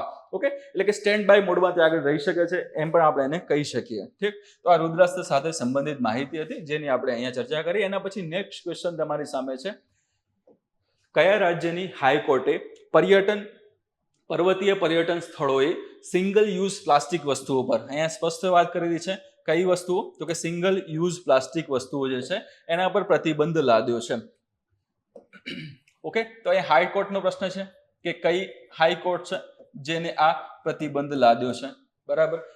બીજી મહત્વની વસ્તુ આની અંદર શું છે તો કે કેવા સ્થળોએ, તો કે પર્વતીય પર્યટન સ્થળોએ, બરાબર. અને શેનો પ્રતિબંધ છે તો કે સિંગલ યુઝ પ્લાસ્ટિક વસ્તુઓનો, બરાબર. તો આ ત્રણ વસ્તુ તમારી સામે છે. હવે અહીંયાથી ચલો અહીંયા જે તેનો જવાબ આપી દીધો હોય કે અહીંયા જે હાઈકોર્ટ જે છે એનું ત્યાં આગળ નામ પણ આપી દીધું હોય, બરાબર. અને સામે જે વસ્તુ મૂકી દીધી હોય કે જે તે હાઈકોર્ટ દ્વારા નીચે પૈકી કઈ વસ્તુઓ ઉપર, નીચે પૈકી કયા વિસ્તારો ઉપર એનો પ્રતિબંધ મૂકવામાં આવેલો છે. તો અહીંયાથી આ પ્રમાણે પણ બીજા 2 ક્વેશ્ચન પૂછાઈ શકે. બરાબર, જરૂરી નથી ડાયરેક્ટ જે પણ પ્રશ્ન મૂકેલો છે એમના એમ ત્યાં આગળ એઝ ઇટ ઇઝ પૂછાઈ જાય. ઘણી વખતે જે પ્રશ્ન હોય છે, ઘણી વખતે જે ટોપિક હોય છે એના સાથે સંબંધિત જે પ્રશ્ન જે છે એને ઉલટફેર કરીને પણ પૂછવામાં આવી શકે એમ છે. તો આ 3 વસ્તુને પણ ધ્યાનમાં તમારે રાખવાની છે. હાઈકોર્ટની વાત કરી છે કે કઈ હાઈકોર્ટ, બરાબર, જવાબ શું આવશે અહીંયા તમારો સી, કેરળ હાઈકોર્ટ તમારો જવાબ રહેશે અહીંયા આગળ. બરાબર, કેરળ હાઈકોર્ટ દ્વારા આ પ્રતિબંધ મૂકવામાં આવ્યો છે. એમાં પણ ખાસ કરીને કઈ જગ્યાએ, તો કે જગ્યાઓ છે પર્યટન સ્થળો જે પર્વતીય વિસ્તારોમાં આવેલા છે. ઉપર તમને જણાવ્યું છે એ મુજબ કે એવા પર્યટન સ્થળો કે જે પર્વતીય વિસ્તારોમાં આવેલા છે એની અંદર તમારે શું કરવાનું છે, તો સિંગલ યુઝ જે પ્લાસ્ટિક છે, બરાબર, સિંગલ યુઝ જે પ્લાસ્ટિક છે એના વપરાશ ઉપર શું કરવાનું છે, પ્રતિબંધ મૂકી દેવાનો છે. કેમ આવું કરવું પડે છે, એનું કારણ શું, તો એનું કારણ તમે આ નીચેના ફોટોગ્રાફમાં જોઈ શકો છો. બરાબર, એનું આ જે કારણ છે નીચેના ફોટોગ્રાફમાં જોઈ શકો છો કે આ એવા સરસ એવા પર્વતીય વિસ્તારો છે જે પોતાની ખાસ સારી એવી રીચ, વૈભવી જૈવ વિવિધતા માટે જાણીતા છે. બરાબર, એના શિખરો સારા ઊંચા, ત્યાં પ્રાણીઓની પણ અલગ અલગ તમને જૈવ વિવિધતા જોવા મળે છે, તમને અલગ અલગ વનસ્પતિઓ જોવા મળે છે, વનસ્પતિઓની સાથે સંબંધિત વિવિધ એની પ્રજાતિઓ પણ જોવા મળે છે. બરાબર, ટૂંકમાં એક રીતે આપણે કહેવા જઈએ તો સૌથી શ્રેષ્ઠમાં શ્રેષ્ઠ તમને જૈવ વિવિધતા અહીંયા આગળ જોવા મળે છે. અને એ જૈવ વિવિધતા હોવાના કારણોસર, એ નેચરલ પ્લેસ હોવાના કારણોસર માણસો, એટલે કે મારા તમારા જેવા ઘણા બધા લોકો એવા હોય છે જે આ વિસ્તારોની મુલાકાત લેતા હોય છે કે ભાઈ ચલો ફરવા જઈએ એમ કરીને. બરાબર, તો ત્યાં ફરવા જાય છે ત્યારે એ એવું ઘણું બધું પ્લાસ્ટિક લેતા જાય છે, જેમાં સૌથી મોટો એવો ભાગ શેનો હોય છે, તો કે સિંગલ યુઝ પ્લાસ્ટિકનો હોય છે. સિંગલ યુઝ એટલે કેવા કે એકવાર તમે વપરાશમાં લઈ લીધા બાદ એને તમે ફેંકી દેવાના છે. બરાબર, તો આ પ્લાસ્ટિકને શું કહેવામાં આવશે, સિંગલ યુઝ પ્લાસ્ટિક કહેવામાં આવશે. જેમ કે અલગ અલગ જગ્યાએ તમે જમવા બેઠા હો તો એના માટે તમે પ્લાસ્ટિકની ટ્રે તમે યુઝ કર્યો હોય, અથવા તેના ગ્લાસ યુઝ કર્યા હોય, અથવા પ્લાસ્ટિકની બોટલનો તમે ઉપયોગ કર્યો હોય, પોલિથીન બેગ્સ આવે છે, ચમચી આવે છે, ઓકે, એવી ઘણી બધી વસ્તુ જે પ્લાસ્ટિકની બનેલી છે અને ફક્ત એક વખત તમે એનો ઉપયોગ કરી શકો છો. તો એ વસ્તુ લઈને ત્યાં આગળ ગયા, બરાબર, જમી લીધું, તમે પાણી પી લીધું, એના પછી એ જે વસ્તુ વધે છે, એટલે કે જે બોટલ હોય કાં તો પછી તમારી ડીશ હોય, એને જોડી લઈને તો કોઈ આવવાના નથી, એને શું કરે છે, એ જે તે વિસ્તારમાં જ ફેંકી દે છે. અને ફેંકી દેવાના કારણોસર આ જે વિસ્તારો હતા એ વિસ્તારોમાં કચરાનું પ્રમાણ ખૂબ જ વધી ગયું. અને કચરાનું પ્રમાણ વધવાના કારણોસર પહેલી જે વસ્તુ મહત્વની આવે છે કે અહીંયા તમને જણાવું કે કચરો જે હતો એનું પ્રમાણ કેવું થયું, અહીંયા તો વધી જાય છે. અને વધવાના કારણોસર ત્યાંની જે બાયોડાયવર્સિટી, એટલે કે બીડી, અહીંયા તમને જણાવું, એ બાયોડાયવર્સિટીમાં શું થાય છે, ખલેલ પહોંચે છે. શું થાય છે, એમાં ખલેલ પહોંચે. એટલે હવે આ વસ્તુ કઈ રીતે રિલેટ થાય એમાં કે ભાઈ ખલેલ કઈ રીતે પહોંચે, આનો શું લેવા દેવા, તો સીધું એનો સંપર્ક તમે જોવા જાઓ તો આ બધા કેવા છે, સિંગલ યુઝ પ્લાસ્ટિક છે. ઓકે, આ બધા સિંગલ યુઝ પ્લાસ્ટિક છે જેનો એક વખત બાદ તમે ઉપયોગ કરી શકતા નથી. બરાબર, અને ઉપયોગ કરવા જાઓ તો શું થશે, તો એ જે તે પ્રોડક્ટ હશે અથવા જે તે ઉત્પાદ હશે, અહીંયા પ્રોડક્ટનો અહીંયા પી તમને બતાવી દઉં, તો એમાંથી માઇક્રો પ્લાસ્ટિક રિલીઝ થશે. શું, એમાંથી માઇક્રો પ્લાસ્ટિક રિલીઝ થતા આપણને જોવા મળે છે. બરાબર, અને આ જે માઇક્રો પ્લાસ્ટિક છે એ હવામાં ભળી શકે છે. પહેલી વસ્તુ શેમાં, તો કે હવામાં ત્યાં ભળી શકે છે. ઓકે, બીજી વસ્તુ શું આવશે, પાણી દ્વારા એ ભૂગર્ભમાં પણ ઉતરી શકે છે. ઠીક, ભૂગર્ભમાં ઉતરી શકે છે. અને પાણીના જે અલગ અલગ જે જળ સ્ત્રોતો હતા એ જળ સ્ત્રોતોની અંદર પણ મળી શકે એમ છે. બરાબર, ટૂંકમાં 3 વસ્તુઓ કે હવા, પાણી અને જમીન 3 અહીંયા આગળ પ્રદૂષિત થતી જોવા મળે છે. હવે સારું એવું જો અહીંયા આગળ તમને આનું નેચર જોવા મળ્યું છે, બરોબર, તો એ નેચર હોવાનું કારણ શું છે એમાં, કે સારી એવી હવા ઉપલબ્ધ છે, સારું એવું શુદ્ધ પાણી ત્યાં ઉપલબ્ધ છે, સારી એવી જમીન ઉપલબ્ધ છે. હવે આ જ માઇક્રો પ્લાસ્ટિક ને આવા બધા પ્લાસ્ટિક જમીનમાં ભળી જશે. તો જમીનમાં ભળવાના કારણોસર અલગ અલગ કેમિકલ્સનો એમાં વધારો થશે, ભારે તત્વોનો વધારો થશે, જેના કારણોસર ઘણી બધી એવી પ્રજાતિઓ હશે જે આની સામે અનુકૂલન સાધી શકશે નહીં. અને એ જ કારણોસર એ પ્રજાતિઓનો નાશ થતો જોવા મળશે. અને જો એ પ્રજાતિનો નાશ થશે તો એની ઉપર નિર્ભર અલગ અલગ જો પ્રાણીઓ હશે, નાના એવા કીટકો હશે, તો એનો પણ નાશ થતો જોવા મળશે. અને આખી જે વસ્તુ જે છે એ ફૂડ ચેઇનમાં ડિસ્ટર્બન્સ ઊભું કરી શકે એમ છે. જે આહાર શૃંખલા જે આખી આવે છે એની અંદર આ ડિસ્ટર્બન્સ ઊભું કરી શકે એમ છે. એટલે આ બધી વસ્તુઓનો વ્યાપક રીતે ત્યાં આગળ સમજણ મેળવ્યા બાદ આ નિર્ણય લેવામાં આવ્યો છે કેરળ હાઈકોર્ટ દ્વારા કે તમે આવા કોઈ પણ પર્વતીય વિસ્તારો છે જ્યાં તમે ફરવા જશો તો ફરવા જતી વખતે તમે આવી સિંગલ યુઝ પ્લાસ્ટિક વસ્તુઓ વાપરી શકશો નહીં. બરાબર, તો એ વસ્તુનું ખાસ સારું એવું સરાહનીય પગલું આપણે કહી શકીએ કે કેરળ હાઈકોર્ટ દ્વારા એ લેવામાં આવ્યું છે. એના વિશે બીજી ડીપમાં એની વાત આપણે કરી લઈએ તો કેરળ હાઈકોર્ટે ખાસ કરીને પર્વતીય પર્યટન સ્થળોને લક્ષ્ય બનાવીને સિંગલ યુઝ પ્લાસ્ટિક, જે અમને તમને જણાવ્યું એ પ્રમાણે કે સિંગલ યુઝ પ્લાસ્ટિકની ચર્ચા આપણે અહીંયા કરેલી છે. બરાબર, તો એ પ્લાસ્ટિક છે એ વસ્તુઓ પર શું કરી દીધું છે તો કે પ્રતિબંધ લગાવી દીધો છે. બરાબર, અને પર્યાવરણ સંરક્ષણ માટે મહત્વપૂર્ણ પગલું ભર્યું છે. એની વાત હમણાં આપણે કરીએ. બરાબર, વધુમાં એટલે એના સિવાય હવે એક વસ્તુ આપણે જોઈ હતી એ પ્રમાણે કે પ્લાસ્ટિક જે હતું તમને પર્વતીય વિસ્તાર પણ બતાવી દીધું.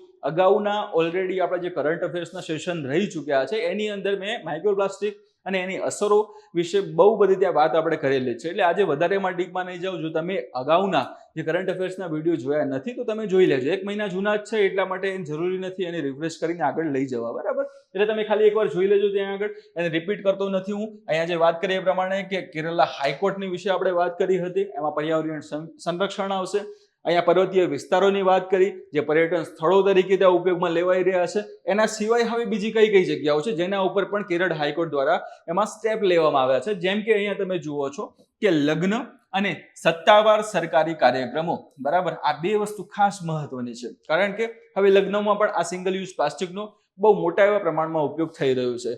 ઓકે, એ પ્લાસ્ટિક છે એમાંથી ઘણું બધું એવું પ્લાસ્ટિક એવું પણ છે કે જેનો યોગ્ય નિકાલ થતો નથી અથવા તો એને અલગ અલગ જગ્યાએ ફેંકી દેવામાં આવે છે, ઢગલા કરીને એને મુક્ત રીતે પર્યાવરણમાં છોડી દેવામાં આવે છે. બરાબર, આપણને એમ કે આપણા ઘરમાંથી કચરો ગયો, આપણી જગ્યાઓ પરથી કચરો ગયો એટલે વાત પૂરી થઈ ગઈ. પરંતુ તમે જે જગ્યાએ કચરો ઠાલવ્યો છે એ જગ્યાએ પછી જે પ્લાસ્ટિક છે પોતાની અસરો ત્યાં આગળ બતાવવાની શરૂઆત કરી દે છે અને એ જ વસ્તુ આગળ જતા શેમાં પરિણમશે? મેં હમણાં તમને વાત કરી એ પ્રમાણે કે આખી ફૂડ ચેઇન છે એની અંદર ડિસ્ટર્બન્સ ઊભું કરશે અને એ સિવાય પ્રદૂષણમાં પણ વધારો કરશે. પ્રદૂષણમાં ત્રણની આપણે વાત કરી કે હવામાં ભળશે તો હવાનું પ્રદૂષણ ઊભું કરશે, જમીનમાં ભળશે તો જમીનનું પ્રદૂષણ ત્યાં આગળ લાગુ થઈ શકે અને પાણીમાં ભળશે તો કે પાણીનું પ્રદૂષણ થઈ શકશે. અને આ ત્રણ વસ્તુ ઉપર નિર્ભર જે તે જીવજંતુ હશે એના ઉપર પણ એની અસર થતી આપણને જોવા મળી શકશે. ઓકે, તો લગ્નની વાત કરી, એના સિવાય સત્તાવાર સરકારી કાર્યક્રમો વિશે વાત કરી, એના બાદ જાહેર મેળાવડાઓની વાત કરી. તો આ બધી જગ્યાએ આ વસ્તુ થતી જોવા મળે છે. 4 દોસ્તારો કોઈ જગ્યાએ ઊભા હોય તો એ વખતે પણ એમને પાણીની તરસ લાગે તો પાણીની બોટલ એ મંગાવતા હોય છે અને પાણી એમાંથી પીતા હોય છે. પાણી પી લીધા બાદ એ જે બોટલ છે એને જ્યાં ત્યાં ફેંકી દેવામાં આવે છે. જો કદાચ તમે આ વસ્તુ કરતા હો તો ખાસ કરીને ચેતી જજો. કેમ? કારણ કે આ વસ્તુ તમારા ઉપર જ, તમારા સ્વાસ્થ્ય ઉપર જ ત્યાં નુકસાન કરવાની છે. એટલે જો આજુબાજુમાં ક્યાંય કોઈ પણ જગ્યાએ તમને તો ડસ્ટબિન જોવા મળે છે તો તમે ત્યાં એને ફેંકી શકો છો. બરાબર, અથવા તો એને તમે પોતાની પાસે રાખી લો, પોતાના ઘેર લઈ જાઓ અને પછી જે પણ ત્યાં કચરાના નિયમન માટે અલગ અલગ તમે એના વ્યવસ્થાપન માટે જે સ્ટેપ લીધેલા હોય ઘરે અને તમે ત્યાં એના હવાલે તમે કરી શકો છો. ઠીક છે, બાકી જે તે જગ્યાએ ફેંકશો નહીં. પ્લાસ્ટિક બોટલનો ઉપયોગ જે છે હવે શું કરવામાં આવશે? નિયંત્રિત કરવામાં આવે છે. એટલે આ વસ્તુને ખાસ ધ્યાનમાં લીધેલી છે કે આવા અલગ અલગ કાર્યક્રમો અહીંયા સ્પષ્ટ તમને બતાવ્યું છે પ્રમાણે આ ફોટોગ્રાફમાં તમે જોઈ શકો છો કે કઈ વસ્તુ ખાસ અહીંયા મહત્વની છે. તો પ્લાસ્ટિક બોટલ્સ ત્યાં આગળ આવી જશે. એના પછી આ સ્ટ્રોસ છે એ પણ આવી જશે. તમને ખબર જ હશે કોઈ પણ જગ્યાએ જ્યુસ પીવા માટે તમે ઊભા રહી ગયા હોય, શેરડીના રસ માટે ખાસ કરીને આ વસ્તુ આવતી હોય છે. બરાબર, તો એ પીધા પછી આપણે શું કરીએ છીએ? ફેંકી દઈએ છીએ આમથી આમ. તો આ પણ નુકસાનકારક જ છે. સિંગલ યુઝ પ્લાસ્ટિકની અંદર જ આની ગણતરી થાય છે. આ જેટલી પણ વસ્તુ અહીં આગળ બતાવેલી છે બધાનો સમાવેશ શેમાં થશે? તો સિંગલ યુઝ પ્લાસ્ટિક. અહીંયા પણ જે વસ્તુ આવે છે એનો ઉપયોગ શેમાં એનું વર્ગીકરણ છે એના અંતર્ગત આવશે તો એ પણ SUP અંતર્ગત આવશે. અને લાસ્ટમાં આ વસ્તુ પોલિથીન બેગ્સની વાત કરી છે કે જે 60 ગ્રામ કરતા ઓછા ત્યાં આગળ વજનની અથવા તો એનું જે આખું જે લેયર છે એ તમને 60 ગ્રામથી ઓછું તમને જોવા મળે છે. તો એ વસ્તુનો પણ ઉલ્લેખ આની અંદર કરેલો છે. બરાબર, તો આ પગલાંનો હેતુ જે છે પર્યાવરણીય રીતે સંવેદનશીલ અને ખૂબ મુલાકાત લેવાતા વિસ્તારોમાં પ્લાસ્ટિક પ્રદૂષણ ઘટાડવાનો છે. હમણાં તમને વાત કરીએ એ પ્રમાણે કે આ જે પ્રદૂષણ છે કેવું કહેવાશે? પ્લાસ્ટિક પ્રદૂષણ એને કહેવામાં આવશે.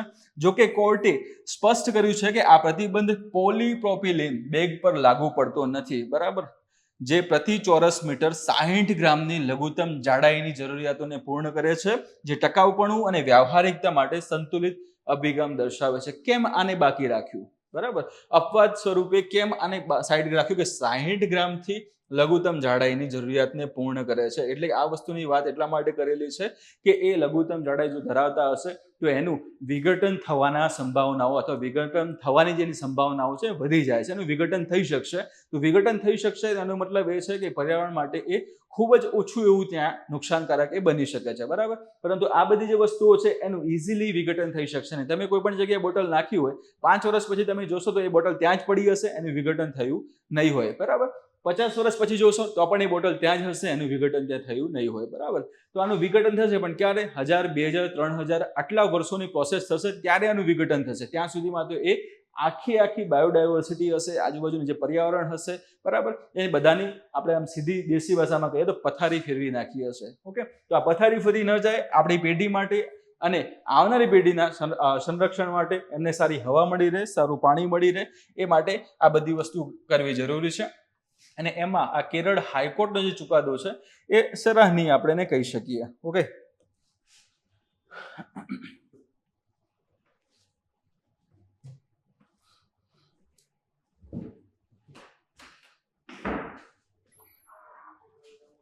ભાર્ગવભાઈ,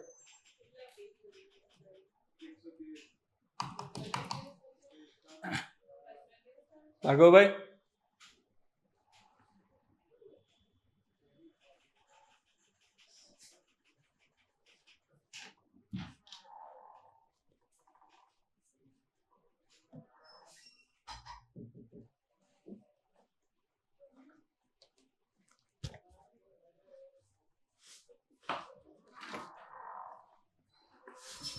ના ના પડી ગયો, તડસ લાગી ગઈ, શું કરે ગયો અહીંયાથી જ ને?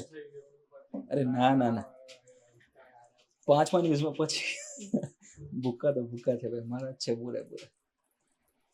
આની જોયું તમે સ્પેક્ટ્રમ અને સિંગાની એની ગુજરાતી કરી નાખી ઓલાય ક્યુકલ્પવરાય, ક્યુકલ્પવરાય મસ્ત કરી. હું તમને મોકલું થોડી વાર.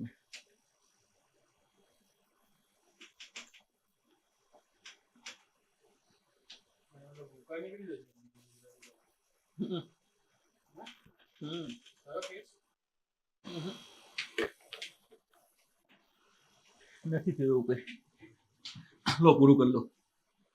આવું. હા. હે રામ.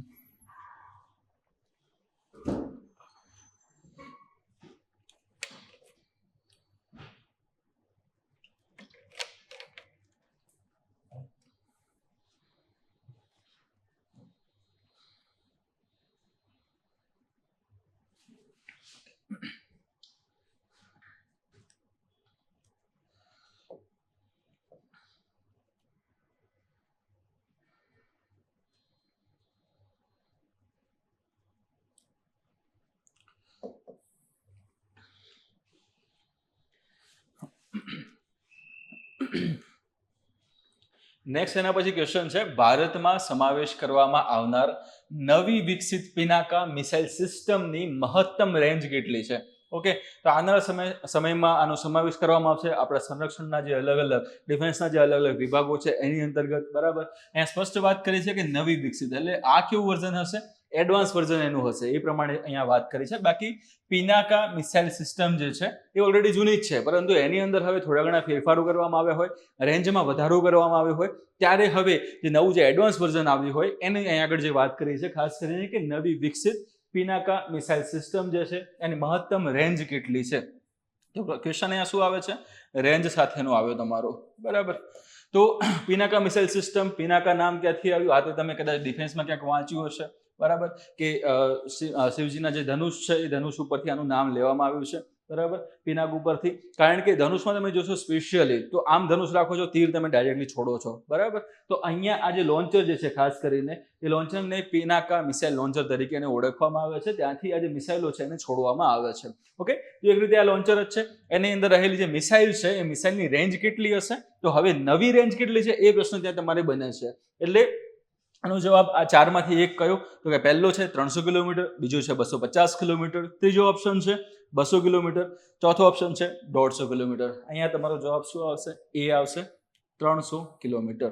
ઓકે, 300 કિલોમીટર સુધીની તમને આની રેન્જ જોવા મળે છે. શેની? તો આજે નવી વિકસિત જે ન્યૂ એડવાન્સ જેનું વર્ઝન જે છે, બરાબર, આ એડવાન્સ વર્ઝનની આપણે જે વાત કરીએ એની રેન્જ આપણને જોવા મળે છે 300 કિલોમીટર સુધીની. તો આના પહેલા કોઈ ત્યાં આગળ મિસાઇલ હતી અલગ અલગ, જે એની પણ અલગ અલગ રેન્જ હોય? તો હા હતી, બરાબર. તો આના જે પહેલાની જે એટલે કે આના પહેલા જે પાસમાં તમે જોવા જાઓ તો એમાં અલગ અલગ જે તમને મિસાઇલ્સ જોવા મળે છે એની રેન્જ તમે સ્પેશિયલી તમે જોશો તો 150-200 એની આસપાસ જોવા મળતી હતી ખાસ કરીને, પરંતુ હવે ક્યાં સુધી એને વધારી દેવામાં આવી છે? તો 300 કિલોમીટર સુધીની. અને એમાં પણ ખાસ કરીને હવે તમે જોશો તો ઓપરેશન સિંદૂર જે થાય છે એના પછી અલગ અલગ આપણા જે ડિફેન્સના અલગ અલગ જે શસ્ત્રો અને અસ્ત્રો જે છે એની રેન્જ હવે વધારવાની વાત એમાં થઈ રહી છે.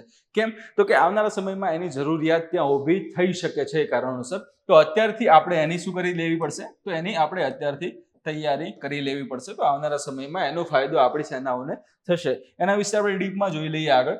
નેક્સ્ટ, એના પહેલા તમે અહીંયા જોઈ લેજો, આ રીતના તમને એના લોન્ચર્સ જોવા મળશે. ટ્રક ઉપર એને ત્યાં આગળ માઉન્ટેડ થયેલી હશે, ટ્રક ઉપર એને ત્યાં આગળ રાખી દેવામાં આવી હશે. જેથી કરીને ફાયદો શું થશે? ટ્રક ઉપર હશે તો એક જગ્યાએથી બીજી જગ્યાએ લઈ જવાની જે પ્રક્રિયા જે છે એ ખૂબ જ સરળ રીતે થઈ શકશે. પહેલી વસ્તુ આવી ગઈ.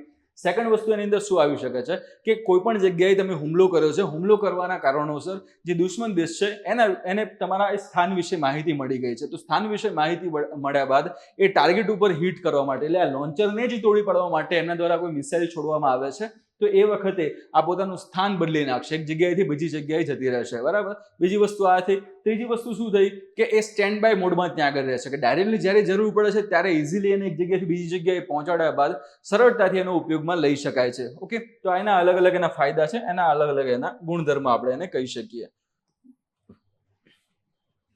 ઇન ડિટેલમાં આપણે એને જોવા જઈએ તો ભારત જે છે એ 300 કિલોમીટરની મહત્તમ રેન્જ સાથે, એટલે કે અત્યારમાં જે રેન્જ આપણી જોડે અવેલેબલ છે આ પિનાકામાં, એ મહત્તમ આપણે એને કહી શકીએ, મેક્સિમમ એને કહી શકીએ છીએ આપણે કેટલી છે હાલમાં? તો કે 300 કિલોમીટરની છે.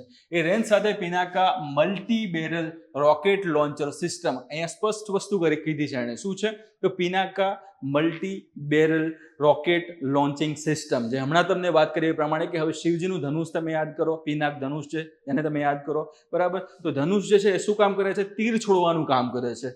અહીંયા લોન્ચર શું કામ કરે છે? તો એ મિસાઇલ છોડવાનું કામ કરે છે, બરાબર. એટલે એ સાથે એ સંદર્ભમાં લેતા એ શબ્દનો ઉપયોગ કરવામાં આવ્યો છે પિનાકનો, બરાબર.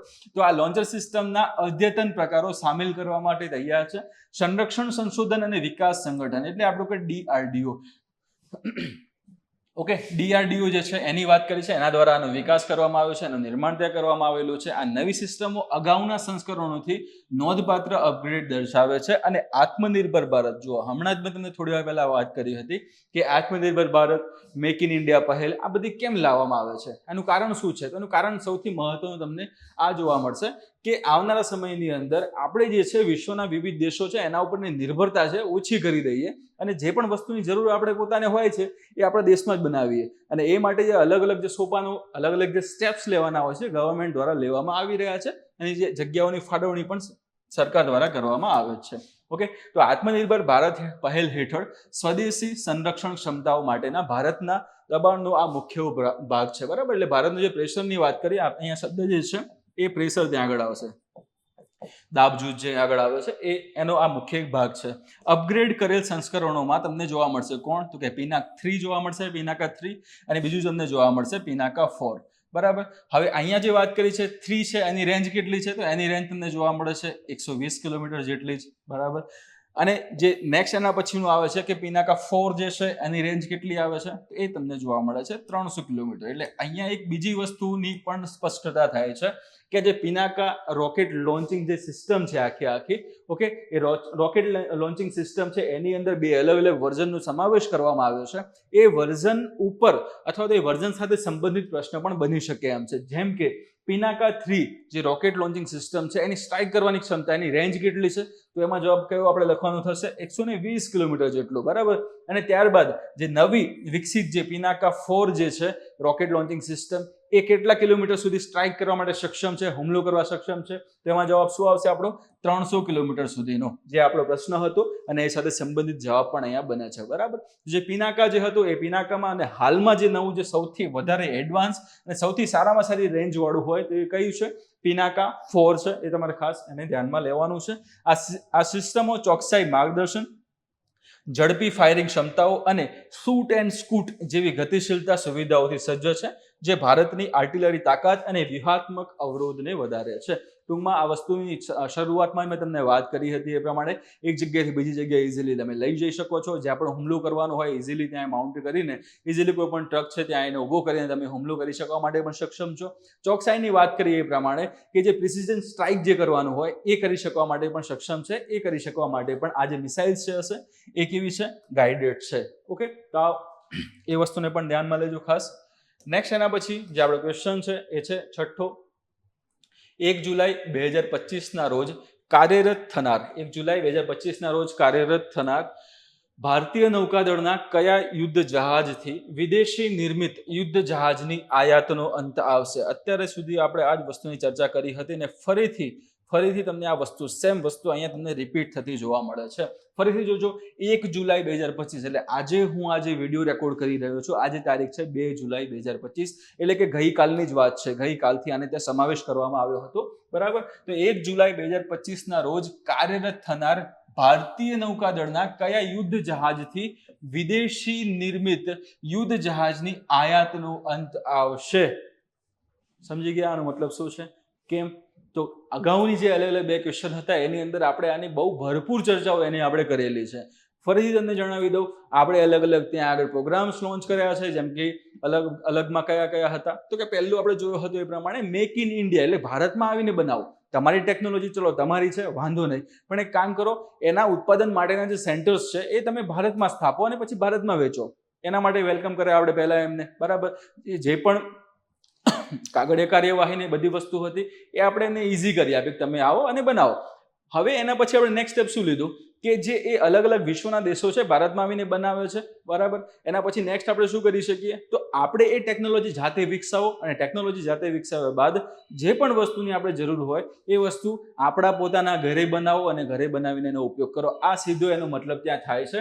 એટલે અહીંયા જે વસ્તુની વાત કરી કે વિદેશી નિર્મિત યુદ્ધ જહાજની આયાતનો અંત આવશે, એનો મતલબ આ જે જહાજ છે એ વિશ્વમાંથી અલગ અલગ જે આપણે જહાજો મંગાવતા હતા એમાં છેલ્લું જહાજ છે. આના પછી ક્યાંય પણ કોઈ પણ જગ્યાએ આપણે અલગ અલગ કોઈ કરારો કરેલા નથી જેની અંતર્ગત આપણે અલગ અલગ જહાજ વિશ્વના વિવિધ દેશો પાસેથી મંગાવીશું અથવા તો બનાવડાવીશું.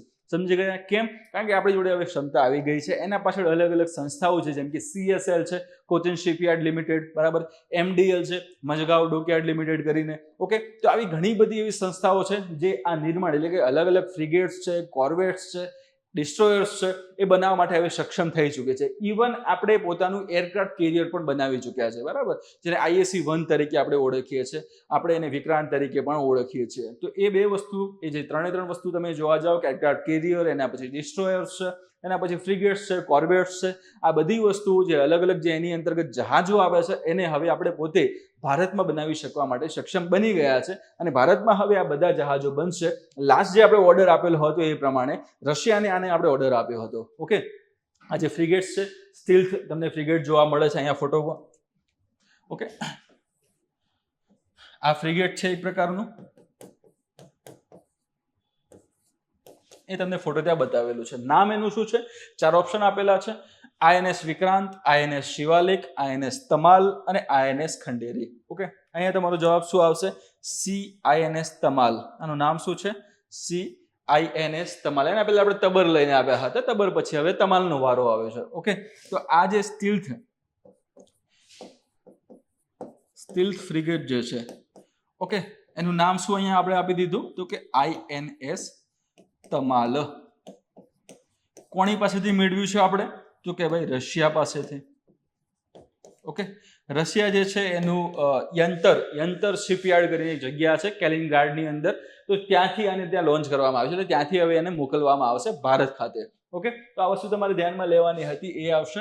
શું નામ હતું આનું તો કે INS તમાલ છે. ક્યાંથી આપણે મંગાવી રહ્યા છે તો રશિયા, બરાબર. કોના દ્વારા એની બનાવટ કરવામાં આવી છે, બનાવવામાં આવ્યું છે તો યંતર. યંતર શિપયાર્ડ દ્વારા એને બનાવવામાં આવેલું છે. આ આપણે ત્યાં ન્યૂઝ એની બને છે. ઓકે, સ્ટીલ્થની વાત કરીએ તો સ્ટીલ્થ ક્ષમતાથી સક્ષમ છે એનો મતલબ શું આવશે? તો દુશ્મન દેશના જે રડાર છે એ રડારની પહોંચમાં આ જહાજ આવશે નહીં, એટલે જહાજ ત્યાંથી નીકળતું પણ હશે. તો આજે સ્ટીલ્થ ક્ષમતા ધરાવતી હોવાના કારણોસર જે અલગ અલગ જે રડાર દ્વારા જે વિકિરણો આપાત કરવામાં આવે છે એ વિકિરણો આને અથડાઈને પાછા ત્યાં આગળ જઈ શકશે નહીં. એટલા માટે એ લોકોને માહિતી મળી શકશે નહીં કે કોઈ પણ વસ્તુ આપણા નજીક આવી રહી છે. ઓકે, તો આ સ્ટીલ્થ ક્ષમતાથી સક્ષમ છે એટલા માટે આ વસ્તુ થશે. સ્ટીલ્થમાં ખાસ કરીને શું આવશે? પહેલી વસ્તુ તો કોઈ પણ એ જે વિકિરણ આપાત થયેલા જે વિકિરણ છે એ આના પર પડે છે તો પડ્યા બાદ એને પાછા ન જવા દેવા હોય એટલા માટે એની સપાટી છે એને ધારદાર બનાવી દેવામાં આવે છે. બરાબર, એટલે જ્યારે કોઈ પણ રડાર જે છે રડારના રેઝ અહીંયા સુધી પહોંચે છે, જેવા અહીંયા પહોંચશે તો તરત જ હવે આની સપાટી જો આ પ્રમાણે ધારવાળી ત્યાં આગળ હશે, આમ ધારવાળી, તો અહીંયાથી આપાત થયેલો આ જે વિકિરણ છે એ વિરુદ્ધ દિશામાં ત્યાં આગળ જતો રહેશે, રિટર્ન ત્યાં આગળ થશે નહીં. પરંતુ એની સપાટી જો આવી ત્યાં આગળ હોય ડાયરેક્ટલી તો અહીંયાથી અને અથડાયા બાદ પાછી ત્યાં પહોંચી શકે છે. અને આ જ વસ્તુ જે મહત્વની છે એ છે સ્થિર ક્ષમતા, એટલે કે તમે દુશ્મન દેશના રડારમાં પકડાયા વગર એની સીમામાં ત્યાં જઈ શકો છો, દેખરેખ કરી શકો છો અને અટેક પણ કરી શકો છો. બરાબર, તો આ તમાલની આપણે વાત કરશું હવે નેક્સ્ટ સ્લાઇડમાં. તો આઈએનએસ તમાલ જે છે એ રશિયામાં બનેલ ક્રિવાક અથવા તો તુશીલ વર્ગ, હવે આ ખાસ તમારે ક્લાસને પણ ધ્યાનમાં રાખવાના છે. બરાબર, તો આ કયા ક્લાસના અંતર્ગત આવશે? તો કે ક્રિવાક ક્લાસના અંતર્ગત આવતું જહાજ છે. ઓકે, એની આપણે વાત અહીંયા કરવાની છે. તો તમાલની વાત કરી, રશિયામાં બનેલ છે તે વર્ગ કયો છે આનો? ક્રિવાક અથવા તો તુશીલ એનો વર્ગ છે. બહુભૂમિકા ધરાવતું, બહુભૂમિકા એટલે કે ઘણી બધી, એટલે એક સાથે લોજિસ્ટિકનું પણ કાર્ય કરી શકે છે, એક જગ્યાએથી બીજી જગ્યાએ સામાનને લઈ જઈ શકે છે. ઓકે, લોજિસ્ટિકમાં પરિવહન સાથે સંકળાયેલા વિવિધ બીજા એકમો હોય, જેમ કે ફોજને લઈ જવાની હોય, એની સાથે સંબંધિત દારૂગોળો લઈ જવાનો હોય, અથવા તો જરૂર પડે યુદ્ધની કામગીરીમાં પણ એ અટેક કરવા માટે સક્ષમ છે, ત્યાં આગળ જઈને હુમલો કરવા માટે પણ સક્ષમ છે. એટલે એક સાથે એ ઘણી બધી ભૂમિકાઓ ભજવવા માટે સક્ષમ છે. એની અંદર તમે રેસ્ક્યુનું ઓપ્શન પણ ઉમેરી શકો છો કે કોઈ પણ જગ્યાએ કંઈ જરૂર પડી છે, રેસ્ક્યુની જરૂર પડે છે, ત્યાં એને પહોંચવાનું છે, પહોંચ્યા બાદ એને મદદ કરવાની છે, તો એ કરી શકવા માટે પણ સક્ષમ છે. એટલા માટે આને કીધું છે કે બહુ ભૂમિકા ધરાવતું સ્ટીલ્થ ફ્રિગેટ. સ્ટીલ્થની વસ્તુ શું હતી એની મેં હમણાં તમને ચર્ચા કરી. 1 જુલાઈ 2025ના રોજ ભારતીય નૌકાદળમાં એને સામેલ કરવામાં આવશે, એટલે ગઈકાલે એને સામેલ કરી દેવામાં આવેલું છે. બરાબર, આવેલ છે ને અહીંયા શું આવશે? આપણે કરવામાં આવેલ આપણે એને કહી શકીએ. બરાબર, આવશે હવે પૂરું થઈ ગયું છે કારણ કે આ વસ્તુ ભૂતકાળ થઈ ગઈ એટલા માટે. તેનો સમાવેશ એક ઐતિહાસિક વળાંક છે કારણ કે તે કાફલામાં જોડાનાર, એટલે કે જે ભારતીય જે નેવીની વાત કરીએ, ઇન્ડિયન નેવી છે, એનો જે કાફલો છે એ કાફલાની અંદર જોડાનાર છેલ્લું, અહીંયા સ્પષ્ટ વસ્તુ પર ભાર દીધેલો છે આપણે શેના ઉપર? તો છેલ્લું વિદેશી નિર્મિત યુદ્ધ જહાજ છે જે આત્મનિર્ભર ભારત અને મેક ઇન ઇન્ડિયા પહેલ હેઠળ સ્વદેશીકરણ તરફ ભારતના વ્યૂહાત્મક પરિવર્તનને મજબૂત બનાવે છે. ત્યારના આપણે એ જ વાત કરીએ. આજના મોસ્ટ ઓફ ન્યૂઝ છે આપણા એ આની ઉપર ડિપેન્ડેન્ટ તમને જોવા મળશે ખાસ કરીને. અને આવનારા સમયમાં અલગ અલગ જે રાઇફલ્સ છે એ ભારતમાં બની રહી છે, એની પણ ચર્ચા આપણે કરીશું. ઓકે, એટલે એમાં પણ આપણે મહત્વની રીતે જોવા જઈએ તો રશિયા ઉપર આપણે ખાસ નિર્ભર છીએ, તો એ નિર્ભરતાનો પણ આવનારા સમયમાં અંત આવશે એમ આપણે કહી શકીએ. તો મેક ઇન ઇન્ડિયા સ્વદેશીકરણની પણ વાત કરી, છેલ્લું વિદેશી નિર્મિત યુદ્ધ જહાજ રહેશે, અને આ વસ્તુની આપણે ચર્ચા ઓલરેડી પહેલા કરી ચૂક્યા છે.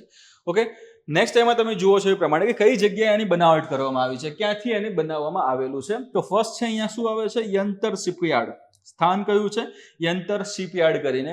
કઈ જગ્યાએ આવ્યું છે? તો કેલિનિનગ્રાડ ખાતે આવેલું છે આ. બરાબર, તો યંતર શિપયાર્ડ એ ક્યાં આવેલું છે? કેલિનિનગ્રાડ ખાતે.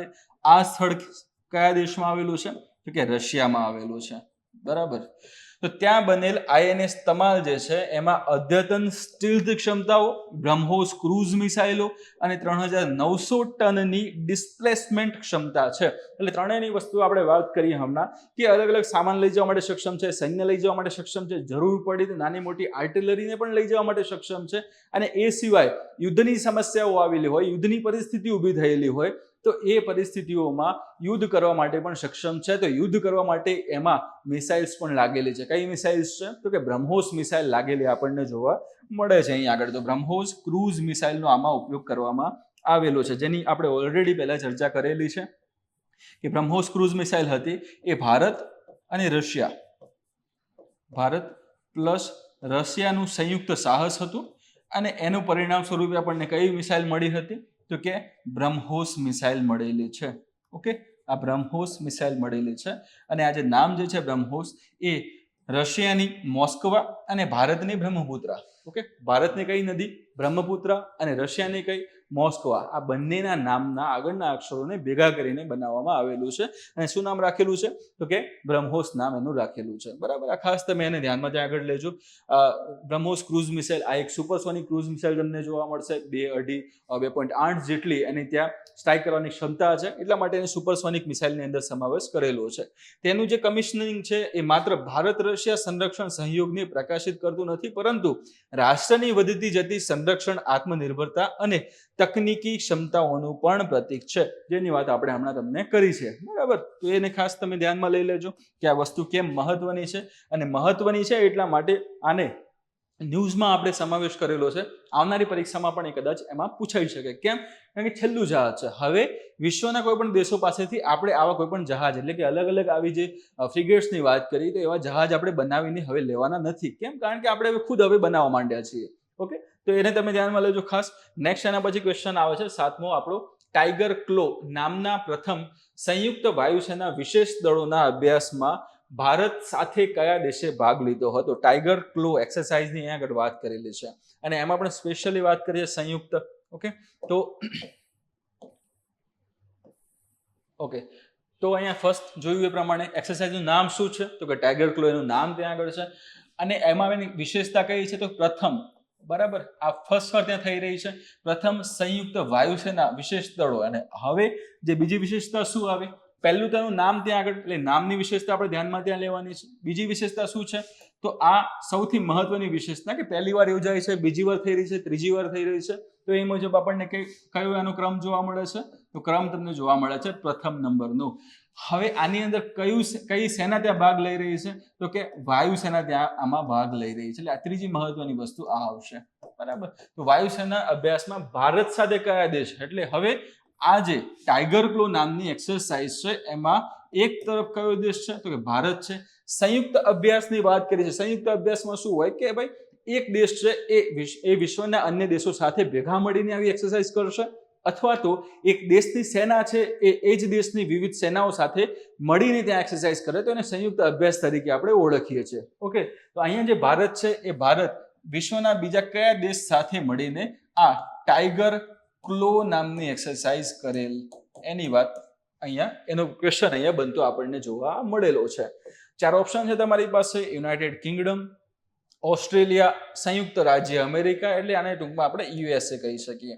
તમને કદાચ એમ આવે કે આ નવી વસ્તુ ક્યાંથી આવી, તો યુએસએ એટલે કે યુનાઇટેડ સ્ટેટ્સ ઓફ અમેરિકા જે છે એનું ગુજરાતી નામ અહીંયા લખેલું છે કે સંયુક્ત રાજ્ય અમેરિકા. અને ચોથો તમને જોવા મળે છે ફ્રાન્સ. બરાબર, અહીંયા જવાબ શું આવશે? સી જ જવાબ આવશે અહીંયા આગળ, સંયુક્ત રાજ્ય અમેરિકા, યુએસએ. બરાબર, એટલે અહીંયા જે આપણે ખાલી જગ્યા હતી એમાં શું આવી જશે? અહીંયા તો આવશે યુએસએ. ઓકે, તો ભારત અને યુએસએ આ બંને સંયુક્ત રીતે ભેગા મળીને જે એરફોર્સની જે કવાયત છે, નામ છે એનું શું છે? ટાઈગર ક્લો. એનું ત્યાં આગળ એમણે અભ્યાસ કર્યો હતો. એના માટે બંને દેશો એક પ્લેટફોર્મ પર આવ્યા હતા અને વિવિધ એમાં અલગ અલગ જે તબક્કાઓ હોય છે એક્સરસાઇઝના, એ તબક્કાઓ ઉપર એમણે ત્યાં કામ કર્યું હતું. આપણે એના વિશે ડીપમાં અહીંયા જોઈ લઈએ. તો ટાઈગર ક્લો નામનો સંયુક્ત લશ્કરી અભ્યાસ જે છે તે ભારતીય વાયુસેનાના ગરુડ સ્પેશિયલ ફોર્સ, એટલે પહેલા જે વાત કરી એ પ્રમાણે કે ભારતીય વાયુસેના તરફથી કોણ છે? તો એમાં આવશે ગરુડ સ્પેશિયલ ફોર્સ અને United states air force special force વચ્ચેનું સૌ પ્રથમ સહયોગ હતું. એની વાત ઓલરેડી મેં તમને પહેલા જ કરી દીધી હતી કે ક્વેશ્ચન જે હતો, ક્વેશ્ચન ઉપરથી તમને એની માહિતી મળતી હતી કે આ પ્રથમ વાર થઈ રહ્યું છે, સૌ પ્રથમ અભ્યાસ આ થઈ રહ્યું છે. મેં તમને ખાસ પહેલા પણ અલગ અલગ જે કરંટના લેક્ચર્સ હતા એમાં વસ્તુ જણાવી હતી કે સૌ પ્રથમ જે વસ્તુ થઈ રહી હોય એની વિશેષતા સૌથી વધારે હોય, અને એની વિશેષતા, એની ખાસિયતની જે વાત કરીએ સૌથી વધારે હોવાના કારણોસર પરીક્ષામાં પૂછાવાની શક્યતાઓ પણ એની વધારે હોય છે. તો ખાસ આના પર ધ્યાન રાખી લેજો. નામ શું છે એક્સરસાઇઝનું? તો ટાઈગર ક્લો એક્સરસાઇઝનું નામ છે. ઓકે, સૌપ્રથમ વખત આ થતું જોવા મળે છે 26 મે થી લઈને 10 જૂન 2025 દરમિયાન સમગ્ર ઉત્તર ભારતમાં. હવે બીજી મહત્વની વસ્તુ શું આવે છે? એની તારીખ આવે છે કે કયા સમયમાં અથવા તો કયા તારીખના દરમિયાન આ વસ્તુ થતી હતી, તો કે 26 મે થી લઈને 10 જૂન સુધી. ઓકે, બીજી વસ્તુ શું છે? કઈ જગ્યાએ એનું આયોજન કરવામાં આવ્યું હતું? તો સમગ્ર ઉત્તર ભારતમાં, એટલે કે આ શું આવી ગયું? આ જગ્યા આવી ગઈ. ઓકે, તો ઉત્તર ભારતમાં આયોજિત આ કવાયતનો ઉદ્દેશ્ય છે બંને રાષ્ટ્રોના ઉચ્ચ હવાઈ એકમો વચ્ચે આંતર કાર્યક્ષમતા, યુદ્ધ તૈયારી અને ઓપરેશનલ કુશળતાના આદાન પ્રદાનને વધારવાનો હતો. તો અગાઉ અલગ અલગ એક્સરસાઇઝની આપણે ઓલરેડી ચર્ચા કરેલી છે. એની અંદર મેં આ વસ્તુ તમને કીધી હતી કે જ્યારે આવી એક્સરસાઇઝ કરવામાં આવે છે ત્યારે ફર્સ્ટ મહત્વની વસ્તુ શું છે તો આતંકવાદ વિરોધી અલગ અલગ જે સ્ટેપ, એટલે કે જે તે દેશની અંદર આતંકવાદી હુમલો થાય છે, ઓકે, તો એ વખતે વિશ્વના અન્ય દેશો પણ એને ત્યાં મદદ કરવા માટે પહોંચી જશે. હવે વિશ્વના અન્ય દેશો ત્યાં પહોંચે છે તો એમાં વિશ્વના અન્ય દેશો સાથે રહેલી અલગ અલગ જેમાં હથિયાર પ્રણાલી છે, અલગ અલગ બીજી અલગ અલગ ઘણી બધી પ્રણાલીઓ એમની સાથે હોઈ શકે છે. તો એ પ્રણાલીનો ઉપયોગ કરીને એ લોકો આતંકવાદ સામે લડશે, આપણે આપણી પ્રણાલીનો ઉપયોગ કરીને આતંકવાદ સામે લડશું. હવે ન કરે ને નારાયણ, આ બંને સેનામાંથી ગમે તે કોઈ એક સેનાને મહત્તમ ત્યાં આગળ કેઝ્યુઅલિટી ત્યાં ભોગવવી પડે છે, અથવા તો એના જે મુખ્યત્વે જે સારા એવા જે પદ ઉપર કામ કરતા જે જવાનો હતા અથવા તો જે પ્રણાલીઓ હતી એને હેન્ડલ કરતા જવાનોનું જો મૃત્યુ થઈ જાય છે, એ શહીદ થઈ જાય છે, ઓકે, તો એવા કિસ્સાઓમાં એ પ્રણાલી, એ સિસ્ટમનો યુઝ થઈ શકતો નથી. કેમ? કારણ કે એના વિશે જાણકારી ધરાવતો વ્યક્તિ જો શહીદ થઈ ગયો હોય તો એ જાણકારી ન ધરાવતા હોય વ્યક્તિઓ એને આરામથી હેન્ડલ કરી શકશે નહીં. તો આવી સિચ્યુએશનમાં આવી અલગ અલગ પરિસ્થિતિ ઊભી ન થાય, આવી કોઈ પણ સમસ્યા ઊભી ન થાય, એટલા માટે આ વિશ્વના અન્ય દેશો સાથે આપણે અલગ અલગ એક્સરસાઇઝ કરીએ છીએ. આપણી જે પણ ક્ષમતાઓ છે, આપણી અલગ અલગ જે પણ ત્યાં મશીનરી છે, આ તે એનો ઉપયોગ કઈ રીતે કરી શકીએ એના વિશેની માહિતી આપણે એમને આપીશું. એમની જે મશીનરી છે, અલગ અલગ હથિયારો છે, હથિયાર પ્રણાલીઓ છે, એનો ઉપયોગ આપણે કઈ રીતે કરી શકીએ તો એની માહિતી આપણને આપશે. એટલે આવનારા સમયમાં જ્યારે પણ કોઈ પણ એવા એક ઉદ્દેશ્ય સામે, એટલે કોઈ પણ એવા ઇસ્યુ ઊભો થયો હોય, કોઈ પરિસ્થિતિ ઊભી થઈ હોય, એમાં લડવાનું હોય ત્યારે બંને એક સાથે મળીને સારી રીતે લડી શકશે. આ કેવી વાત થઈ કે તમારી ફ્રેન્ડશિપ હોય અને ફ્રેન્ડશિપમાં તમને ખબર હોય કે તમારો ફ્રેન્ડ છે એની વીકનેસ આટલી છે, બરાબર, એની સ્ટ્રેન્થ આટલી છે, એ તમને એ વસ્તુનો ખ્યાલ છે, બરાબર, તમારા ફ્રેન્ડને વસ્તુનો ખ્યાલ હશે, તો બે જણા સરખા ભેગા થઈને તમે સારી રીતે સામેવાળા જોડે લડી શકશો. પરંતુ બે લોકો એવા ત્યાં મળે છે કે જે એકબીજાની સ્ટ્રેન્થ અને વીકનેસ વિશે સાવ અજાણ છે, તો એ સરખી રીતે સામે લડી શકશે નહીં. ઓકે, તો આ જ વસ્તુને ખાસ કરીને અભ્યાસની અંદર વણી લેવામાં આવે છે અને જોડી દેવામાં આવે છે. તો આજે વાત કરી તમને કે એકમો વચ્ચે આંતર કાર્યક્ષમતા, તો હમણાં જે તમને વાત કરી એ વસ્તુ યુદ્ધની તૈયારી, એની પણ હમણાં ચર્ચા આપણે કરી દીધી. અને ઓપરેશનલ કુશળતાના આદાન પ્રદાન, એટલે કે એકબીજા સાથે જે અલગ અલગ એની વસ્તુઓ જે છે એને તમે કઈ રીતે યુઝ કરી શકો છો, આ બધી વસ્તુઓ જે આવે છે એને આદાન પ્રદાન તમારે કરવાનું છે, એની માહિતી તમારે આપવાની છે. આ ઘટના ભારત યુએસ સંરક્ષણ સંબંધોને મજબૂત બનાવવા અને ખાસ કામગીરીમાં તેમના વ્યૂહાત્મક સહયોગને આગળ વધારવામાં એક મહત્વપૂર્ણ પગલું દર્શાવે છે. કેમ આ રીતની સ્ટેટમેન્ટ? એના પાછળનું કારણ એ છે કે વિશ્વના અન્ય અલગ અલગ એવા દેશો પણ છે જે એવું ઈચ્છે છે કે અમેરિકા ભારત સાથેની જે નિકટતા જે છે, એના સંબંધો જે છે એ આવનારા સમયમાં ઓછા કરે અથવા સાવ પૂરા કરી નાખે. અને એની સાપેક્ષમાં જોઈએ તો આવી જ્યારે એક્સરસાઇઝ યોજાય છે ત્યારે એ લોકોના પેટમાં તેલ રેડાય છે. કેમ? તો આનાથી શું થશે? ભારત અને અમેરિકા વચ્ચેના જે સંરક્ષણ સંબંધો છે, આ ક્ષેત્ર સાથેના જે સંબંધો જે છે એ મજબૂત થતા હોય છે. અને મજબૂત થશે તો એનું પરિણામ એ પણ આગળ જતા આવી શકે કે આવનારા સમયમાં જ્યારે ભારતને કઈ વસ્તુની જરૂર પડશે તો અમેરિકા આવીને ઊભું રહી શકશે, બરોબર. જો કે ભૂતકાળની ઘટનાઓ જોવા જઈએ તો અમેરિકા આવીને ઊભું રહ્યું નથી, પરંતુ એમ છતાં પણ આવા અલગ અલગ જે સંબંધો જો વિકસાવ્યા હોય તો આગળ જતા એ વ્યૂહાત્મક સહયોગમાં પણ એ પરિણમી શકે છે. ઓકે, આ ઉચ્ચ સ્તરીય લશ્કરી કવાયતમાં યુનાઇટેડ સ્ટેટ્સની હાજરી બંને લોકશાહી મહાસત્તાઓ વચ્ચે વધતી જતી સંરક્ષણ ભાગીદારીને પ્રકાશિત કરે છે. એની વાત કરીએ, બાજુમાં તમે ફોટોગ્રાફ જોઈ શકો છો. ડોનાલ્ડ ટ્રમ્પ જે છે એ અમેરિકાનું નેતૃત્વ કરતા જોવા મળે છે. ભારતીય પ્રધાનમંત્રી નરેન્દ્ર મોદી તેમને જોવા મળે છે. એ બંને બંને જે મહાસત્તાઓના નેતાઓ અહીંયા આગળ આપેલા છે ને, સાઈડમાં તમે જોઈ શકો છો એ પ્રમાણે કે ભારતીય અને અમેરિકન બંને ત્યાં આગળ જવાન છે, એ બંને જોડે ત્યાં આગળ એ ઊભા છે અને મિત્રતા પણ દર્શાવી છે. એકબીજાની જે સિસ્ટમ છે એને કઈ રીતે યુઝ થાય એ બધી આ એક્સરસાઇઝ છે એનાથી આ વસ્તુનો ત્યાં ફાયદો થતો જોવા મળેલો છે. નેક્સ્ટ ક્વેશ્ચન છે તમારો 8મા નંબરનો. ભારતીય સેનાની ભાગીદારી સાથે બહુરાષ્ટ્રીય લશ્કરી કવાયત ખાન ક્વેસ્ટ. હવે નવી એક્સરસાઇઝની ત્યાં વાત કરવામાં આવી. હમણાં ટાઈગર ક્લો હતી, હવે તમને ખાન ક્વેસ્ટ જોવા મળે છે. ઓકે, ખાન ક્વેસ્ટ કયા દેશમાં યોજાઈ હતી? તો પહેલી વસ્તુ શું આવે છે? ભારતીય સેના દ્વારા એનું આયોજન કરવામાં આવી રહ્યું છે, એટલે કે આર્મીની ત્યાં વાત ખાસ કરવામાં આવશે. અને એમાં પણ બીજી વસ્તુ શું છે? બહુરાષ્ટ્રીય લશ્કરી કવાયત. બહુરાષ્ટ્રીય મતલબ શું હશે? તો આ એક કરતા વધારે, એટલે કે એક દેશ છે એ બીજા દેશ સાથે ભેગા થઈને જ્યારે એક્સરસાઇઝ કરે છે ત્યારે એને સંયુક્ત સૈન્ય અભ્યાસ અથવા તો એ આપણે અભ્યાસ તરીકે ઓળખીએ છીએ. પરંતુ જ્યારે એક, બે અને એના કરતા પણ વધારે દેશો કોઈ કવાયતમાં જોડાય છે ત્યારે એને બહુરાષ્ટ્રીય કવાયત આપણે કહી શકીએ છીએ. નામ એનું શું છે? તો કે ખાન ક્વેસ્ટ. એનું નામ શું છે એક્સરસાઇઝનું? તો કે ખાન ક્વેસ્ટ એનું નામ છે. એ કયા દેશમાં યોજાઈ હતી? 4 ઓપ્શન છે તમારી પાસે: મંગોલિયા, કઝાકિસ્તાન, ઉઝબેકિસ્તાન અને કિર્ગિસ્તાન. અહીંયા તમારો જવાબ આવશે એ મંગોલિયા. ઓકે, મંગોલિયાની જે રાજધાની છે ઉલાન બાટર, અગાઉ પણ આપણે આ વસ્તુ જોઈ હતી. ઉલાન બાતર કરીને જે એની જગ્યા છે, ઉલાન બટાર પણ કહેતા હોય છે, ઉલાન બતર પણ કહેતા હોય છે, ઉલાન બાતાર પણ કહેતા હોય છે.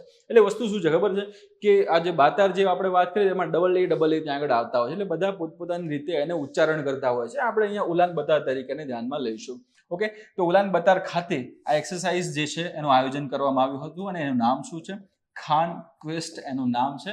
જેની અંદર ભારતીય જે સેના જે છે, બરાબર, ભારતીય સેનાએ એની અંદર ભાગ લીધો હતો. આ 2 વસ્તુ મહત્વની અહીંયાથી ક્લિયર થઈ જશે.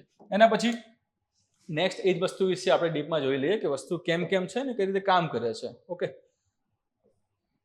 રેડી.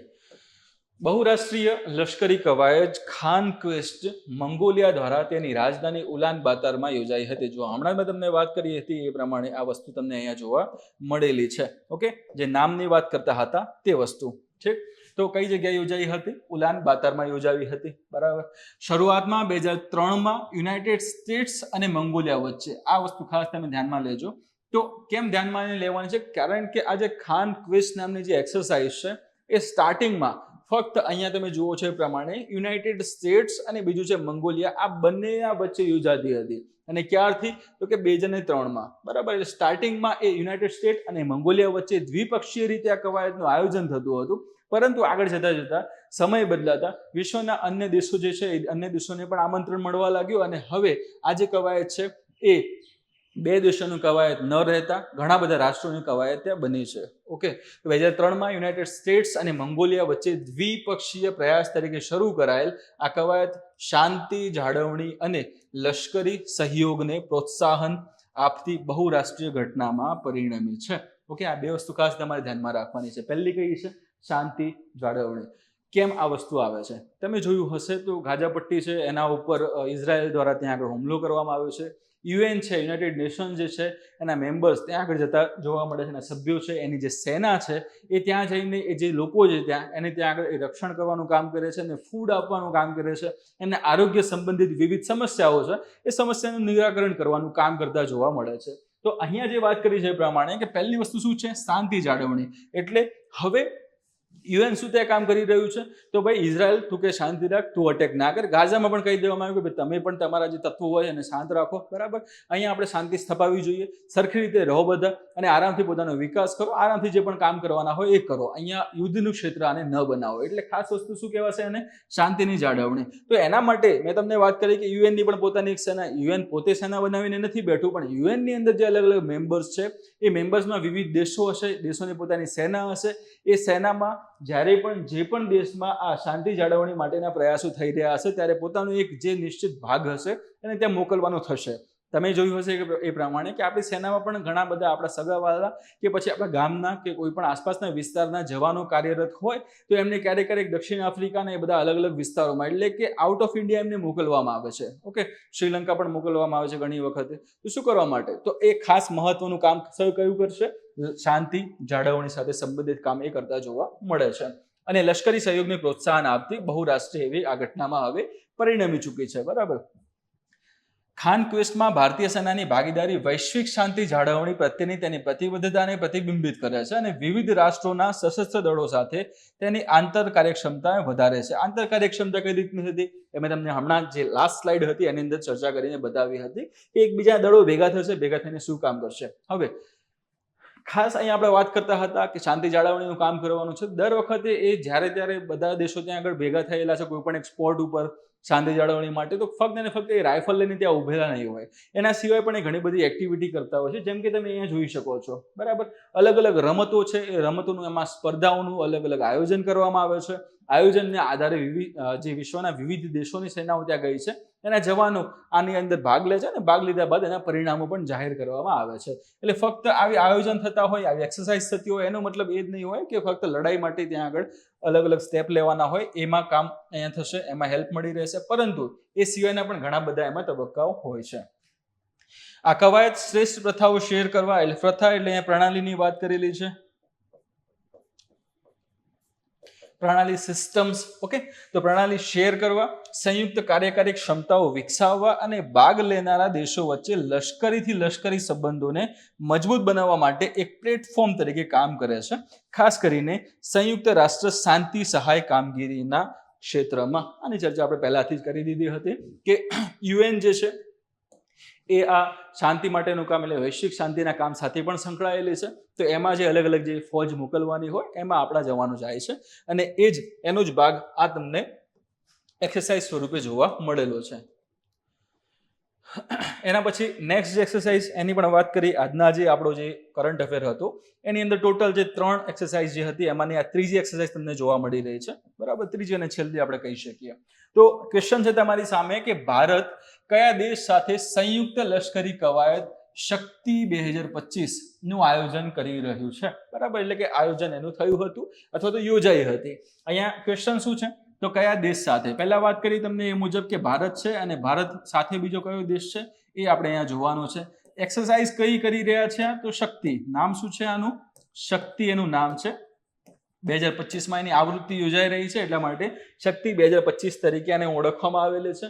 ઓકે, 4 ઓપ્શન આપેલા છે તમારી સામે કે એ છે ફ્રાન્સ, બી છે જર્મની, ત્રીજો તમને સી જોવા મળે છે ઓસ્ટ્રેલિયા, ચોથો તમને ડી જોવા મળે છે જાપાન. અહીંયા શું જવાબ આવશે તમારો?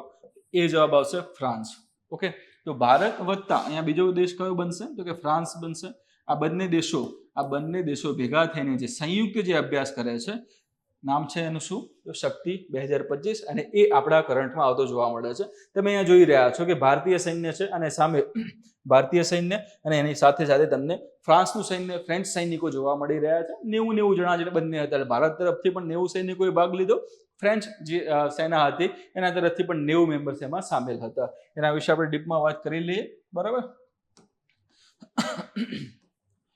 તો ભારતે ફ્રાન્સ સાથે સંયુક્ત લશ્કરી કવાયત શક્તિ 2025 છે એનું આયોજન કર્યું હતું. હમણાં જેની આપણે ચર્ચા કરી એ જ વસ્તુ અહીંયા આગળ રિપીટ આમાં થઈ. ઓકે, તો જવાબ છે સીધો એનો. કોની સાથે તો કે ફ્રાન્સ સાથે.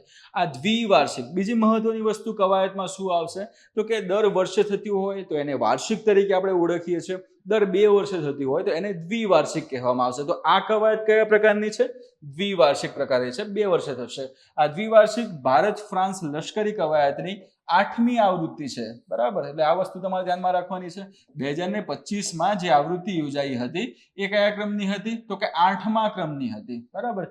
જે 18 જૂનથી 1 જુલાઈ એટલે કે ગઈકાલ સુધી, ઓકે, 18 જૂનથી 1 જુલાઈ સુધી આ કાર્યક્રમ, આ એક્સરસાઇઝ છે એને યોજવામાં આવી હતી. કઈ જગ્યાએ તો કે ફ્રાન્સના કેમ્પ લાર્જાક ખાતે. એટલે કે આ શું થઈ ગયું? આપણું સ્થાન થઈ ગયું. એટલે 2-3 ડેટા તમારી સામે આવી ગયા કે એ એક્સરસાઇઝનું નામ શું છે તો શક્તિ એનું નામ તમને જોવા મળ્યું. ઓકે, કઈ જગ્યાએ એને યોજવામાં આવી હતી તો ફ્રાન્સ ખાતે તમને જોવા મળે છે. ફ્રાન્સમાં પણ એક્ઝેક્ટ કઈ જગ્યાએ કેમ્પ લાર્જાક ખાતે એનું આયોજન કરવામાં આવ્યું હતું.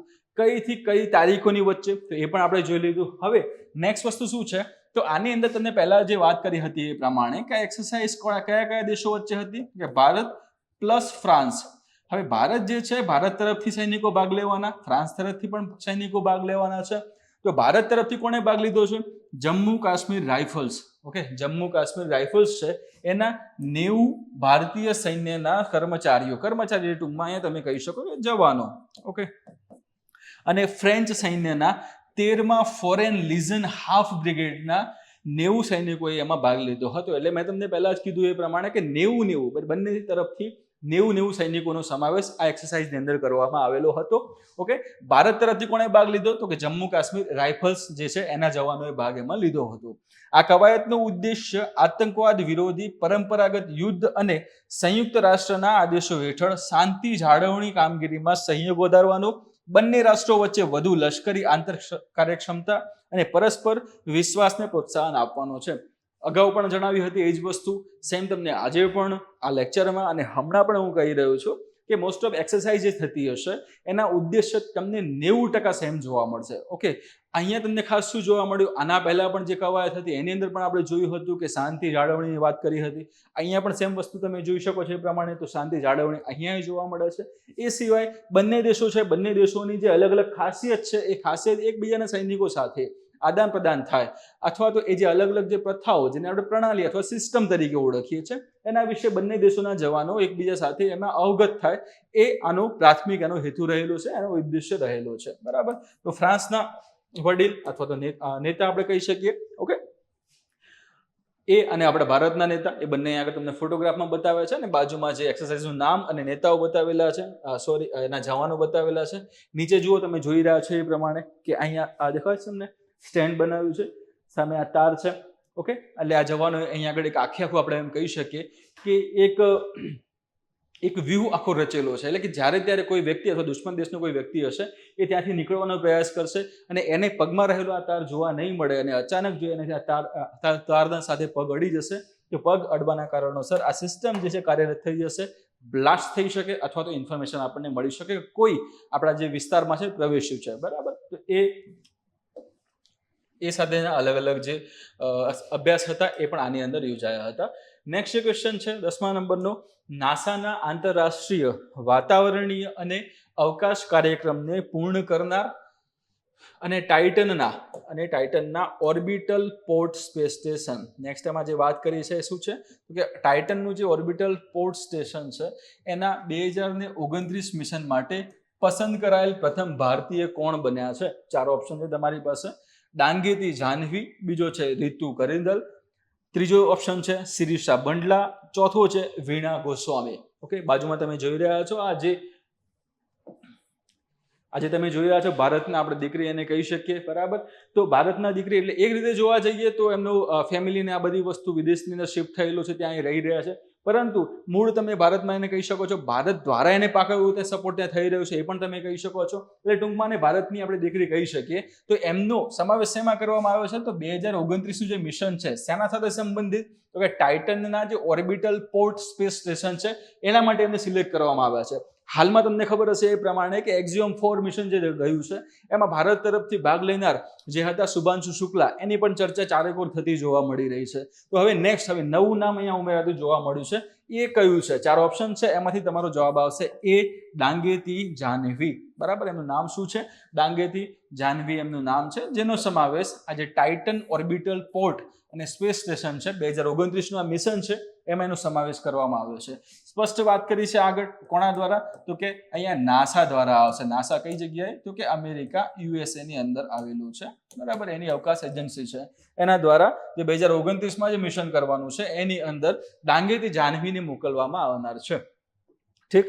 તો જોઈએ એના વિશે વધારે ડીપમાં. આંધ્રપ્રદેશના અહીંયા સ્પેશિયલી વાત કરી છે કઈ જગ્યાના છે બેન? તો આંધ્રપ્રદેશ ખાતે આંધ્રપ્રદેશના પાલાકોલ્લુના રહેવાસી ડાંગેતી જાહ્નવીએ નાસાના આંતરરાષ્ટ્રીય વાતાવરણીય અને અવકાશ કાર્યક્રમ પૂર્ણ કરનારી પ્રથમ ભારતીય તરીકે ઇતિહાસ રચ્યો છે. બરોબર. તો આ એમને પૂર્ણ કર્યું, એમને ઇતિહાસ રચી દીધો અને આના જ કારણોસર એમને આવનારા મિશનની ઓફર કરવામાં આવી ને એમણે પછી તકને ઝડપી લીધી છે. ઓકે, તેમની ઉત્કૃષ્ટ સિદ્ધિએ તેમને 2029માં જે ટાઇટનના ઓર્બિટલ પોર્ટ સ્ટેશનના જે મિશનમાં સ્થાન અપાવ્યું છે, જે એક અગ્રણી અવકાશ માળખાકીય પ્રોજેક્ટ છે. બરાબર. પ્રોજેક્ટ શાના વિશે સંબંધિત છે? તો કે ટાઇટન વિશે સંબંધિત છે. બરાબર. જાહ્નવીની યાત્રા ભારતીય વૈજ્ઞાનિક પ્રતિભાની વૈશ્વિક માન્યતા અને આંતરરાષ્ટ્રીય અવકાશ સહયોગમાં ભારતીય વ્યાવસાયિકોની વધતી ભૂમિકાઓનો પુરાવો છે. હા, કેમ આવું થયું? તેનું કારણ છે હમણાં જ મેં તમને વાત કરી એ પ્રમાણે શુભાંશુ શુક્લા છે, હવે જાહ્નવી ડાંગેતી છે. આના પછી પણ આવનારા સમયોમાં એટલે આવનારા ખૂબ જ ઓછા સમયમાં ઘણા બધા આવા નામ જાહેર કરવામાં આવનાર છે જે મૂળ ભારતના અથવા તો ભારતીય છે. ઓકે, અને એ સીધી રીતે પ્રત્યક્ષ અથવા પરોક્ષ રીતે આપણે જોવા જઈએ તો ભારતનું નામ રોશન કરી રહ્યા છે. એટલે અવકાશ ક્ષેત્રમાં હવે સમાનવ જે મિશનો જે થઈ રહ્યા છે એની અંદર ભારતનું પ્રતિનિધિત્વ ખૂબ જ મોટા પાયે વધતું જોવા મળે છે. અને એનું જ આ એક ઉદાહરણ તમે કહી શકો છો ડાંગેતી જાહ્નવી સાથે સંબંધિત. એમનો અભ્યાસનું તમે જુઓ તો ઇલેક્ટ્રોનિક્સ એન્ડ કોમ્યુનિકેશન એન્જિનિયરિંગ એમની જે પૃષ્ઠભૂમિ છે, એમને એમાંથી એન્જિનિયરિંગ કરેલું છે અને વિદેશમાં રહેતા તેના પરિવારના સમર્થન સાથે તેમની અવકાશ સંશોધનની સીમાઓ સુધી પહોંચવા માટે જરૂરી નિશ્ચય અને શિસ્તતાને પ્રતિબિંબિત કરે છે. એટલે છેલ્લે મેં તમને પહેલા પણ કીધું હતું, આ જે સ્લાઇડ હશે એના જે છેલ્લું જે સ્ટેટમેન્ટ હશે, છેલ્લું જે વાક્ય હશે, એ મોસ્ટ ઓફ તમે મેઇન્સમાં યુઝ કરી શકશો અને નિષ્કર્ષ સાથે.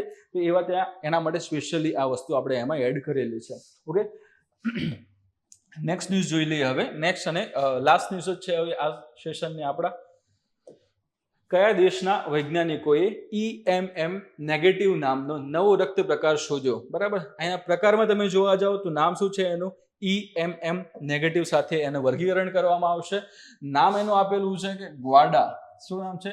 ગ્વાડા નેગેટિવ તરીકે પણ એને ઓળખવામાં આવે છે. બરાબર, તો પહેલું તો શું, પહેલા નામ શું આપવામાં આવ્યું હતું? EMM નેગેટિવ તરીકે એને ઓળખ્યો હતો. એને ગ્વાડા નેગેટિવ કેમ કહેવામાં આવે છે એની પણ એમાં ચર્ચા કરેલી છે, જેના વિશે આપણે હમણાં જ વાત કરીશું. બરાબર, 4 ઓપ્શન છે તમારી પાસે: જર્મની, ફ્રાન્સ, કેનેડા અને ઇટાલી. અહીંયા જવાબ તમારો આવશે ફ્રાન્સ. શું જવાબ આવશે? ફ્રાન્સ દ્વારા આ શોધ કરવામાં આવી છે. ઓકે, નવું બ્લડ ગ્રુપની શોધ આપણે એમ કહી શકીએ. હાલમાં તમે જોવા જાઓ, આનો ક્રમ તમે જોવા જશો તો 48મા ક્રમનું છે. કયું છે? 48 નંબરનું. એ ફ્રાન્સ દ્વારા આ જે નવું જે રુધિર જૂથ શોધવામાં આવ્યું છે, નવું જે બ્લડ ગ્રુપ શોધવામાં આવ્યું છે, એનું નામ શું છે? તો કે ગ્વાડા નેગેટિવ. શું છે? ગ્વાડા નેગેટિવ એનું નામ છે. અને આ વિશ્વની અંદર જોવા મળતા અલગ અલગ જે બ્લડ ગ્રુપ્સ છે એમાં 48મા ક્રમનું છે. કયા ક્રમનું? 48મા ક્રમનું આ બ્લડ ગ્રુપ આપણને જોવા મળ્યું છે. એટલે કે સર્વસામાન્ય રીતે તમે જોવા જાઓ, અલગ અલગ બ્લડ ગ્રુપને જોવા મળે છે. એ છે, બી છે, AB છે અને O છે. આ સર્વસામાન્ય સૌથી વધારે પ્રમાણમાં જોવા મળતા બ્લડ ગ્રુપ્સ છે. બરાબર, તો એની અંદર તમે જોઈ શકો છો એ પ્રમાણે કે એ સિવાય પણ, એટલે કે આ 4 મહત્વના વાત કરીએ હવે. AB A છે, પછી B છે, પછી AB છે અને O છે. એની અંદર પણ એના પોઝિટિવ નેગેટિવ અલગ અલગ 2 ભાગ એના પડતા હોય છે.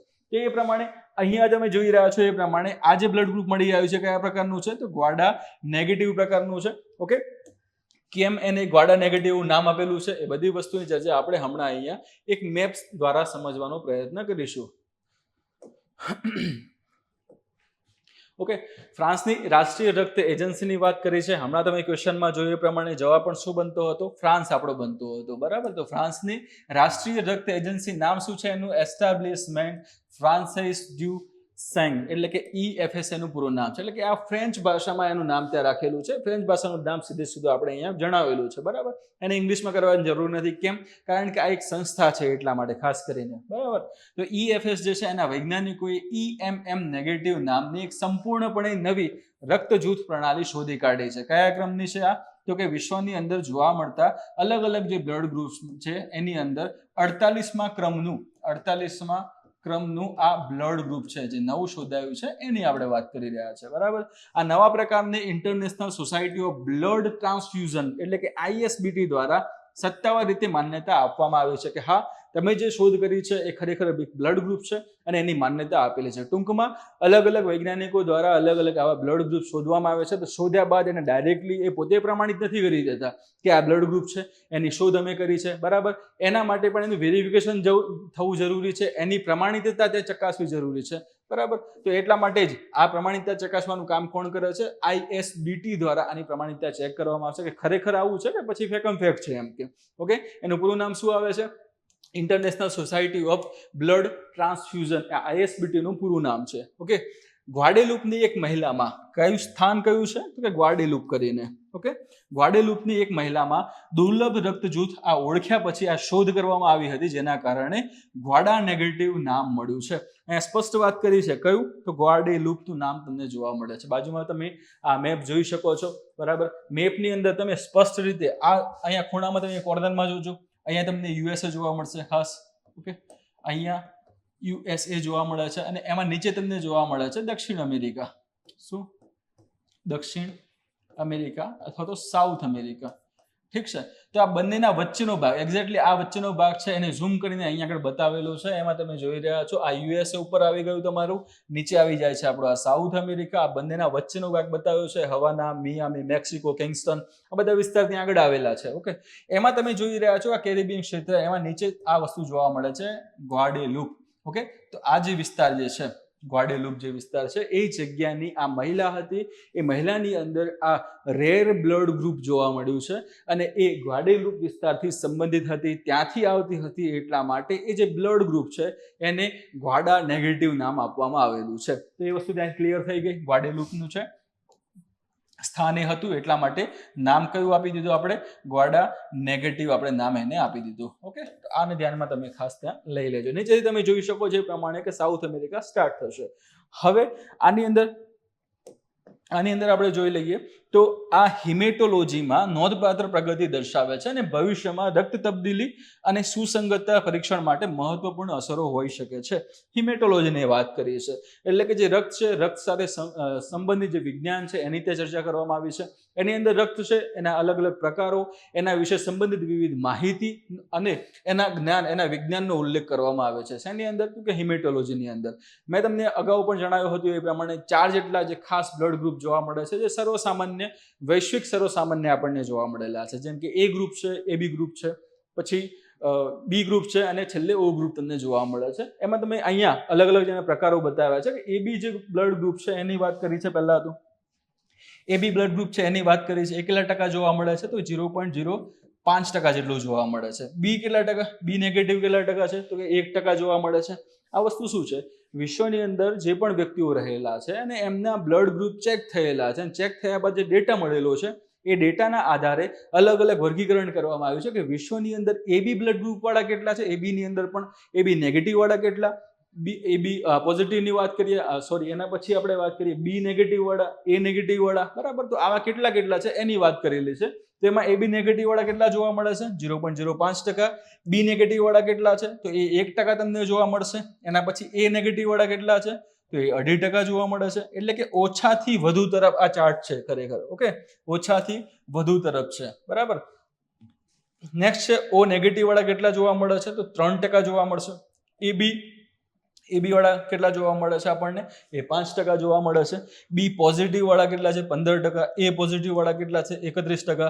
નીચે જે આવે છે એ છે ઓ પોઝિટિવ છે, એના કેટલા ટકા છે? તો એના તમને 42% જોવા મળે છે. ઠીક, કેટલા ટકા? 42% એના જોવા મળશે. એટલે વિશ્વની અંદર સૌથી વધારે પ્રમાણમાં જે બ્લડ ગ્રુપ જોવા મળતું હોય એ કયું છે? તો કે એ પોઝિટિવ આપણને જોવા મળશે. એ કેટલા ટકા છે? 42% છે. ઓકે, અને ઓ નેગેટિવ કેટલું છે? તો એ 3%. આપણે ખબર ઘણી બધી વખતે તમે સાંભળ્યું હશે કે ઓ નેગેટિવ છે અને રેડ બ્લડ ગ્રુપ તરીકે પણ ઓળખવામાં આવે છે, અથવા તો એની જ્યારે જરૂરિયાત ઊભી થાય ત્યારે ખૂબ જ ભાગદોડ ઊભી થાય છે. એનું કારણ શું છે? તો વિશ્વના 3% જ વ્યક્તિઓ એવા છે કે જેમાં આ ઓ નેગેટિવ બ્લડ ગ્રુપ જોવા મળે છે. નેગેટિવ બ્લડ ગ્રુપ બહુ ઓછા એવા પ્રમાણમાં જોવા મળે, ખાસ કરીને પોઝિટિવ તો તમને વધારે જોવા મળશે. જેમ કે અહીંયા તમે જુઓ છો એ પોઝિટિવ કેટલા ટકા છે? 31%. બી પોઝિટિવ કેટલા છે? તો કે 15% છે. એ બી કેટલા છે? તો એ કે 5%. એ બી પોઝિટિવ તમને કેટલા જોવા મળે છે? 5% જોવા મળે છે. ઠીક છે, એટલે એ પ્રમાણે તમે જોશો તો તમને ખ્યાલ આવી જશે આ ચાર્ટ પ્રમાણે કે પોઝિટિવ જે બ્લડ ગ્રુપ ધરાવતા વ્યક્તિઓની સંખ્યા વિશ્વમાં સૌથી વધારે જોવા મળે છે અને નેગેટિવની સંખ્યા કેવી જોવા મળે છે? ઓછી જોવા મળે. એટલે સૌથી ઓછામાં ઓછા કયા છે? એ બી નેગેટિવ વાળા છે 0.05%, અને સૌથી વધારેમાં વધારે કયા છે? ઓ પોઝિટિવ વાળા 42% જેટલા, બરોબર. અલગ અલગ ચાર્ટ આપેલા હોય છે, અલગ અલગ ફોટોગ્રાફ્સ આપેલા હોય છે. એમાં 38%નો પણ ફોટો તમને જોવા મળશે, પરંતુ 38 અને 42ના આંકડામાં જે ખાસ વેરિએશન જોવા મળે છે. એમાં લેટેસ્ટ જે માહિતી અહીંયા આપણે આઈબીએસની વાત કરી એના પ્રમાણે જોવા જાવ તો 42%નો આંકડો મળે છે આપણને ઓ પોઝિટિવ સાથે. લાસ્ટમાં કેટલા આવે છે? ઓ પોઝિટિવ 42% જેટલા ત્યાં બનશે. ઓકે, તો આ ખાસ આપણે વાત કરશું. બ્લડ ગ્રુપ છે એની સાથે સંબંધિત અથવા તો એનું વર્ગીકરણની બધી વાત છે કાર્લ એલ લેન્ડ્સને દ્વારા કરવામાં આવી હતી, જે તમે ક્યાંક જોયું પણ હશે. ઠીક છે, તો સામાન્ય વિજ્ઞાનમાં તમે એના વિશે સાંભળ્યું હશે, જોયું હશે, કઈ રીતે કામ કરે છે. નેક્સ્ટ એના પછી આપણે જે ક્વેશ્ચન છે એના ઉપર આપણે આવી જઈએ હવે, કે જે મેઇન જે ક્વેશ્ચન હતા આપણા જે એનાલિસિસ વાળા એ અહીંયા પૂર્ણ થાય છે. એના પછી જે છે ન્યૂઝ ઇન શોર્ટ, હવે એની આપણે ચર્ચા કરીશું. પહેલું છે મહારાષ્ટ્રમાં કયા નિવૃત્ત ભારતીય નૌકાદળના જહાજને ભારતના પ્રથમ પાણીની અંદરના કેવા છે ફર્સ્ટ છે અને ક્યાં પાણીની અંદરના સંગ્રહાલયમાં પરિવર્તિત કરવામાં આવી રહ્યું છે? જવાબ શું આવશે એનો? આઈએનએસ ગુલદાર આવશે. આ આઈએનએસ જે ગુલદાર છે, બરોબર, આ જે જહાજ છે એ જહાજને શું કરવામાં આવી રહ્યું છે? તો મહારાષ્ટ્રમાં લાવવામાં આવ્યું છે.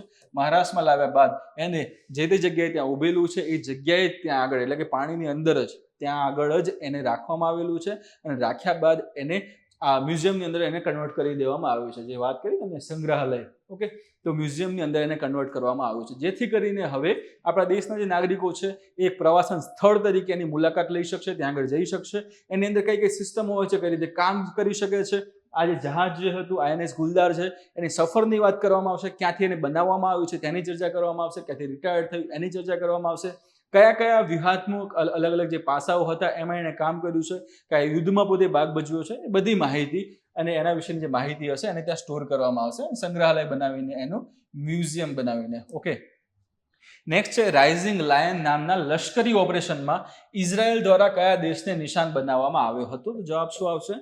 ઈરાન. ઓકે, તો હાલમાં જે તમને ખબર હશે એ પ્રમાણે ઈરાન અને ઇઝરાયલ વચ્ચે આ કોન્ફ્લિક્ટ ચાલી રહ્યું છે બહુ લાંબા સમયથી. વચ્ચે અમેરિકા દ્વારા પણ ઇન્ટરફેર કરવામાં આવ્યું હતું ને ઇન્ટરફેર કર્યા બાદ ઈરાનની જે અલગ અલગ ન્યુક્લિયર સાઇટ્સ હતી કે જે જગ્યાએ સંભવિત રીતે ન્યુક્લિયર બોમ્બ બનાવવાની પ્રક્રિયા અથવા તો એની પાસે જે યુરેનિયમ છે એને એનરિચમેન્ટ કરવાનું હતું. હાલમાં એમની પાસે 60% એનરિચ્ડ યુરેનિયમ છે, બરોબર, અને 100% જ્યારે થઈ જશે ત્યારે એ બોમ્બ બનાવવા સક્ષમ બનશે. તો અહીંયા જે વસ્તુ એ જ વાત કરી છે કે એને એનરિચ કરવા માટેની જે અલગ અલગ જે વ્યવસ્થાઓ હતી એ વ્યવસ્થાઓને તોડી પાડવા માટે અમેરિકા દ્વારા પગલું લેવામાં આવ્યું હતું, જેના માટે B-2 બોમ્બર્સ જે પ્લેન હતા એને મોકલવામાં આવ્યા હતા, બરાબર. અને B-2 બોમ્બર્સ જે હતા એ ત્યાં આગળ જાય છે અને ત્યાં આગળ જઈને એ મોટા મોટા ત્યાં આગળ બોમ્બ ત્યાં વરસાવે છે. 1000 કિલોના એમના બોમ્બ્સ હતા એ ત્યાં વરસે છે અને આખી જે અલગ અલગ જે 3 જેટલી સાઇટ્સ હતી એને અમેરિકા દ્વારા તબાહ કરવામાં આવે છે. પરંતુ પાછળથી ન્યૂઝ કેવા આવે છે કે તબાહ કર્યા, પરંતુ ત્યાં આગળ જે યુરેનિયમ હતું એ યુરેનિયમને એક જગ્યાએથી બીજી જગ્યાએ પછી બદલી કરી દેવામાં આવી હતી, બીજી જગ્યાએ એને લઈ જવામાં આવ્યા હતા. એટલે યુરેનિયમમાં કોઈ પણ પ્રમાણની હાનિ થઈ નથી. ને હવે આ જે ઇઝરાયલ જે છે એ ઇઝરાયલ ઈરાન પાસેથી શું માંગણી કરી રહ્યું છે કે તમારી પાસે જે 60% જે 60% એનરિચ્ડ યુરેનિયમ છે, બરાબર, આ 60% જે એનરિચ્ડ યુરેનિયમ છે એ તમે અમને આપી દો. અમને એટલે કોને? તો કે ઇઝરાયલને તમે દઈ દો. ઠીક છે, તો આ વસ્તુ ખાસ ધ્યાનમાં આવી હતી. અને એમાં જે સ્ટાર્ટિંગમાં જે આ અભિયાન ચાલુ થયું, જે સ્ટ્રાઇક ચાલુ થાય છે, તો એ માટેનું જે મિશન હતું એ નામ શું રાખવામાં આવ્યું હતું ઓપરેશનનું? તો કે rising lion. Okay, next question છે જૂન 2025માં ભારતની પ્રથમ કૃષિ ડ્રોન સ્વદેશીકરણ સુવિધાનું ઉદ્ઘાટન કયા શહેરમાં થયું હતું? જવાબ તમારો આવશે ચેન્નઈ ખાતે. ઇન્ટરનેશનલ બિગ કેટ એલાયન્સ એટલે કે IBCA ની પ્રથમ સભા ક્યાં યોજાઈ હતી? તો નવી દિલ્હી ખાતે IBCA જે છે એની સભા યોજાતી આપણને જોવા મળે છે. International big cat alliance, big cat એટલે કે શું?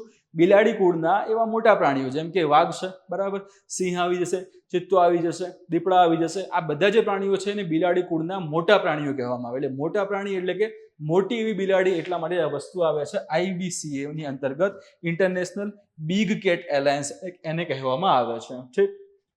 શહેરી મતદાનમાં મોબાઈલ આધારિત વોટિંગ સિસ્ટમ લાગુ કરનાર ભારતનું કયું રાજ્ય પ્રથમ બન્યું છે? તેમાં જવાબ શું આવશે તમારો? બિહાર આવશે. શું આવે છે?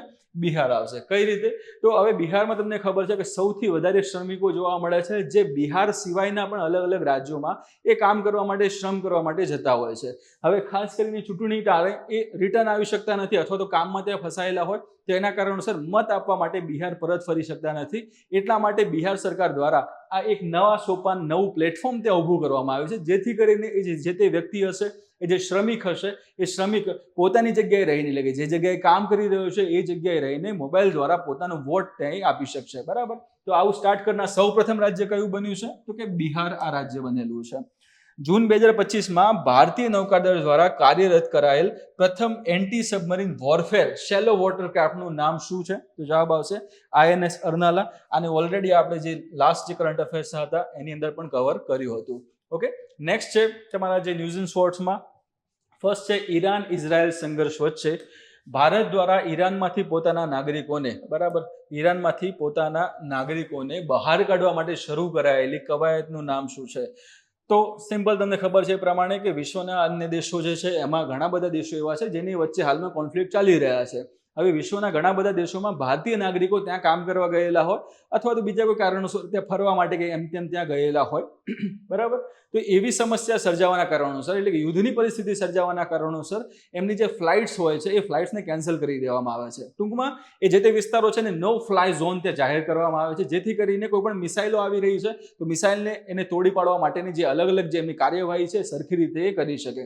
એટલે જે આખો જે એમનું જે સ્પેસ હોય છે બરાબર, એર સ્પેસ હોય છે એને ત્યાં કમ્પ્લીટલી નો ફ્લાય ઝોન જાહેર કરી દેવામાં આવે છે. અને એવા સમયે જે ભારતીય નાગરિકો ત્યાં ફસાયેલા હોય એમને પાછા લાવવા માટે ભારત દ્વારા અલગ અલગ ત્યાં મિશન શરૂ કરવામાં આવે છે, અલગ અલગ ત્યાં આગળ કવાયત એક્સરસાઇઝ શરૂ કરવામાં આવે છે.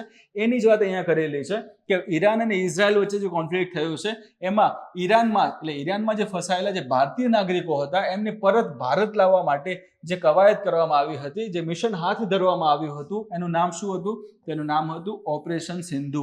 બરાબર, હમણાં ઘણા પાછલા સમયમાં તમે જોશો તો ઘણા આવા ઓપરેશન કરવામાં આવેલા છે, એના નામ પણ તમારે જોઈ લેવાના. આ વસ્તુ ખાસ તમારે યાદ રાખવી.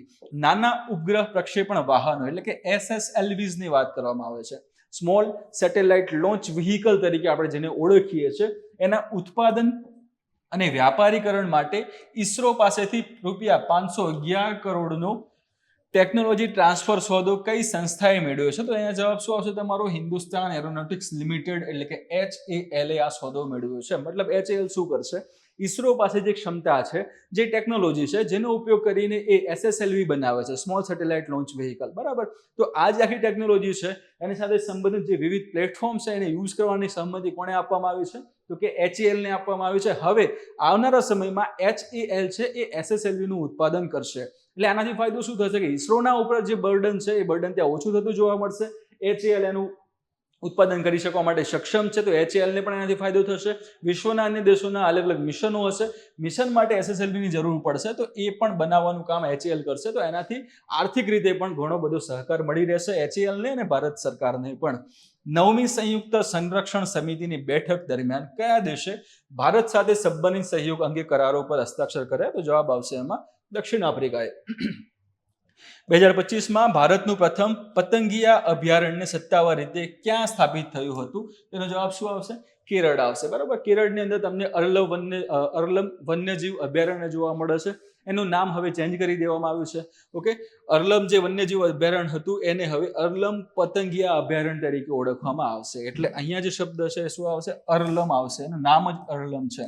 ઓકે, અરલમ પતંગિયા અભયારણ્ય તરીકે ઓળખવામાં આવશે. ને કઈ જગ્યાએ આવેલું છે? તો કેરળમાં. એ જગ્યાએ તમને સૌથી વધારે પ્રમાણમાં પતંગિયા અને એની વિવિધ પ્રજાતિ જોવા મળે છે. તો એના સંરક્ષણ માટે આ સ્ટેપ કેરળ દ્વારા લેવામાં આવેલું છે. ઠીક, નેક્સ્ટ એના પછીની જે આપણે ન્યૂઝ એન્ડ શોર્ટ છે એમાં તમે જોવો છો એ પ્રમાણે કે જાન્યુઆરી 2026 સુધીમાં ભારતની પ્રથમ ક્વોન્ટમ કમ્પ્યુટિંગ વેલી ક્યાં શરૂ થવાની છે? ઓકે, જવાબ એનો આવશે આંધ્રપ્રદેશના અમરાવતીની અંદર આની શરૂઆત કરવામાં આવનાર છે. ઠીક, કઈ જગ્યાએ? આંધ્રપ્રદેશના અમરાવતીની અંદર એની શરૂઆત કરવામાં આવનાર છે. વાત શું કરી છે? પ્રથમ ક્વોન્ટમ કમ્પ્યુટિંગ વેલી એટલે ક્વોન્ટમ કમ્પ્યુટિંગ સાથે સંકળાયેલા જે વિવિધ સોપાનો છે, જેમ કે એની સાથે સંકળાયેલા જે રિસર્ચ છે, ક્વોન્ટમ કમ્પ્યુટિંગ આવનારા સમયમાં કઈ કઈ જગ્યાએ ઉપયોગમાં લેવામાં આવી શકે છે, એનાથી બીજી નવી ટેકનોલોજીને કેટલો એમાં સપોર્ટ મળી શકે છે, આ સાથે સંબંધિત તમામ જે સંશોધનો છે તે અને એ સાથે સંબંધિત જે તમામ જે અલગ અલગ વિભાગો છે એમાં એની જરૂરિયાત સાથે સંબંધિત જેટલા પણ ઉપકરણો છે, જેટલી પણ એની સુવિધાઓ છે, આ બધી એક જ જગ્યાએ એની સ્થાપના થવાની છે. એટલા માટે એને શું કહેવામાં આવે છે? ક્વોન્ટમ કમ્પ્યુટિંગ વેલી તરીકે એને ઓળખવામાં આવે છે, જેની સ્થાપના ક્યાં થવાની છે? આંધ્રપ્રદેશના અમરાવતીમાં. કયા દેશમાં SCO સંરક્ષણ મંત્રીઓની બેઠક યોજાઈ હતી જ્યાં ભારતે સંયુક્ત ઘોષણાપત્ર પર હસ્તાક્ષર કરવાનો ઇનકાર કર્યો હતો? ત્યાં જવાબ આવશે ચીનના કિંગદાઓમાં. કેમ? કારણ કે આ જે SCO ની જે આપણે વાત કરીએ, બરાબર, હાલમાં તમને ખબર હશે કે ચીન ખાતે આનું આયોજન ત્યાં થઈ રહ્યું છે. બરાબર, તો આ SCOમાં સંરક્ષણ મંત્રીઓ હતી એની પણ બેઠક યોજાઈ હતી, જેમાં ભારત તરફથી રાજનાથસિંહે ત્યાં ભાગ લીધો હતો. તો એમાં અલગ અલગ જે ત્યાં સ્ટેટમેન્ટ્સ હતા, ત્યાં અલગ અલગ જે તમે જોવો છો એ પ્રમાણે કે એ જે સ્ટેટ્સમેન છે એમના દ્વારા આપવામાં આવે છે તે ડોક્યુમેન્ટ્સ છે ત્યાં આગળ બીજા, એની અંદર ક્યાંય પણ ઓપરેશન સિંદૂર, એની સાથે પહેલગામ અટેક, એની કોઈ પણ ચર્ચા કરવામાં આવી નથી. મતલબ કે એ લોકો આ વસ્તુ ઉપર, આ ટોપિકને એટલી બધી માન્યતા જ આપતા નથી, એના ઉપર એ ધ્યાન લેતા નથી. એટલા માટે આ જે વસ્તુ આપણા માટે ઇસ્યુ બને છે કે કેમ આમને ત્યાં આગળ ધ્યાન આપ્યું નહીં. ઓકે, આ કેમ? કારણ કે એની પાછળ જે મહત્વનો જવાબદાર જે આપણે જોવા જઈએ એ રીઝન હતું પાકિસ્તાન ને પાકિસ્તાનના ચાઇના સાથેના સારા સંબંધો. એના કારણોસર આ બધી જે ઘટનાઓ હતી એનો ઉલ્લેખ ત્યાં કર્યો નહોતો. એટલા માટે આપણે પછી શું કર્યું હતું? એમાંથી જે ઘોષણાપત્ર હતું એની અંદર હસ્તાક્ષર કરવાની આપણે ના પાડી દીધી હતી કે તમે આ કારણોસર પાકિસ્તાન તરફ વધારે તમે ઢળેલા છો અને એ કારણોસર અમે આને હસ્તાક્ષર કરવા માંગતા નથી. એટલે પછી રાજનાથસિંહ એને છોડ્યું હતું. કઈ જગ્યાએ યોજાઈ હતી એ મીટિંગ? ચીનના કિંગદાઓમાં. લાસ્ટ ક્વેશ્ચન છે તમારો, રિસર્ચ એન્ડ એનાલિસિસ વિંગ એટલે કે રોના નવા ચીફ તરીકે કોની નિમણૂક કરવામાં આવી છે? તો એમાં જવાબ આવશે તમારો પરાગ જૈન, ત્યાં જવાબ એનો બનશે. બરાબર, તો એ રોના નવા ચીફ બન્યા છે. હવે જે લાસ્ટમાં જે સૌથી મહત્વની વસ્તુ જે આપણા દરેક સેશનમાં હોય છે એ છે આજનો પ્રેક્ટિસ ક્વેશ્ચન. ઓકે, પ્રેક્ટિસ ક્વેશ્ચનમાં તમે જોઈ રહ્યા છો એ પ્રમાણે નીચે પૈકી કયું રાજ્ય સૌથી વધુ ટાઈગર રિઝર્વ ધરાવે છે? અહીંયા વાત કરી છે ટાઈગર રિઝર્વ વિશેની, TR વિશેની. બરાબર, તો ટાઈગર રિઝર્વ નીચે પૈકી કયું રાજ્ય ધરાવે છે? એમાં સૌથી વધારે ત્યાં આગળ જે આની ખાસિયત એ છે ક્વેશ્ચનની કે ડિમાન્ડ શું છે, સૌથી વધારે ક્યાં છે? મહારાષ્ટ્રમાં છે, ઝારખંડમાં છે, મધ્યપ્રદેશમાં છે કે છત્તીસગઢમાં છે? આમાંથી જે પણ જવાબ તમને સાચો લાગતો હોય કે એ મહારાષ્ટ્ર છે, બી ઝારખંડ છે, સી મધ્યપ્રદેશ છે ને ડી છત્તીસગઢ છે, તો જવાબ તમારે નીચે કોમેન્ટમાં આપવાનું રહેશે. બરાબર, શેમાં? તમારે કોમેન્ટમાં આ જવાબ જણાવવાનું રહેશે. અને ખાસ જે મહત્વની વસ્તુ, વિડીયો જો ગમ્યો હોય, લેક્ચર્સ ગમ્યો હોય તો તમારે એને લાઇક કરવાનો છે. લાઇક કર્યા બાદ જો હજુ પણ તમે ધ એરા સિવિલ સર્વિસીસની આ યુટ્યુબ ચેનલને ફોલો નથી કરી અને સબસ્ક્રાઇબ નથી કર્યું તો ખાસ એમાં સબસ્ક્રાઇબ કરી લેવાનું રહેશે. અને સબસ્ક્રાઇબ કર્યા બાદ બાજુમાં જે બેલ આઇકન છે ખાસ દબાવવાનું ભૂલતા નહીં, કેમ કે આવનારા સમયમાં જે પણ વિડીયો અહીંયા આ ચેનલ પર ત્યાં અપલોડ કરવામાં આવશે એના વિશે તમને તાજેતરની માહિતી મળી રહેશે, તમને તરત એની નોટિફિકેશન મળશે. એટલે બેલ આઇકન ખાસ ત્યાં દબાવવાનું ભૂલતા નહીં. અને ખાસ છેલ્લી મહત્વની વસ્તુ, આ જે વિડીયો છે ગમ્યો હોય, મેં તમને ઓલરેડી જણાવ્યું પ્રમાણે તમારે લાઇક કરવાનો છે, એના પછી જે જવાબ છે કોમેન્ટમાં જણાવવાનો છે, અને પોતાના ફ્રેન્ડ સર્કલમાં તો પણ તમારે આની લિંકને શેર કરવાની રહેશે. મળીએ હવે નવા સેશન સાથે, ત્યાં સુધી જય હિન્દ, જય ભારત.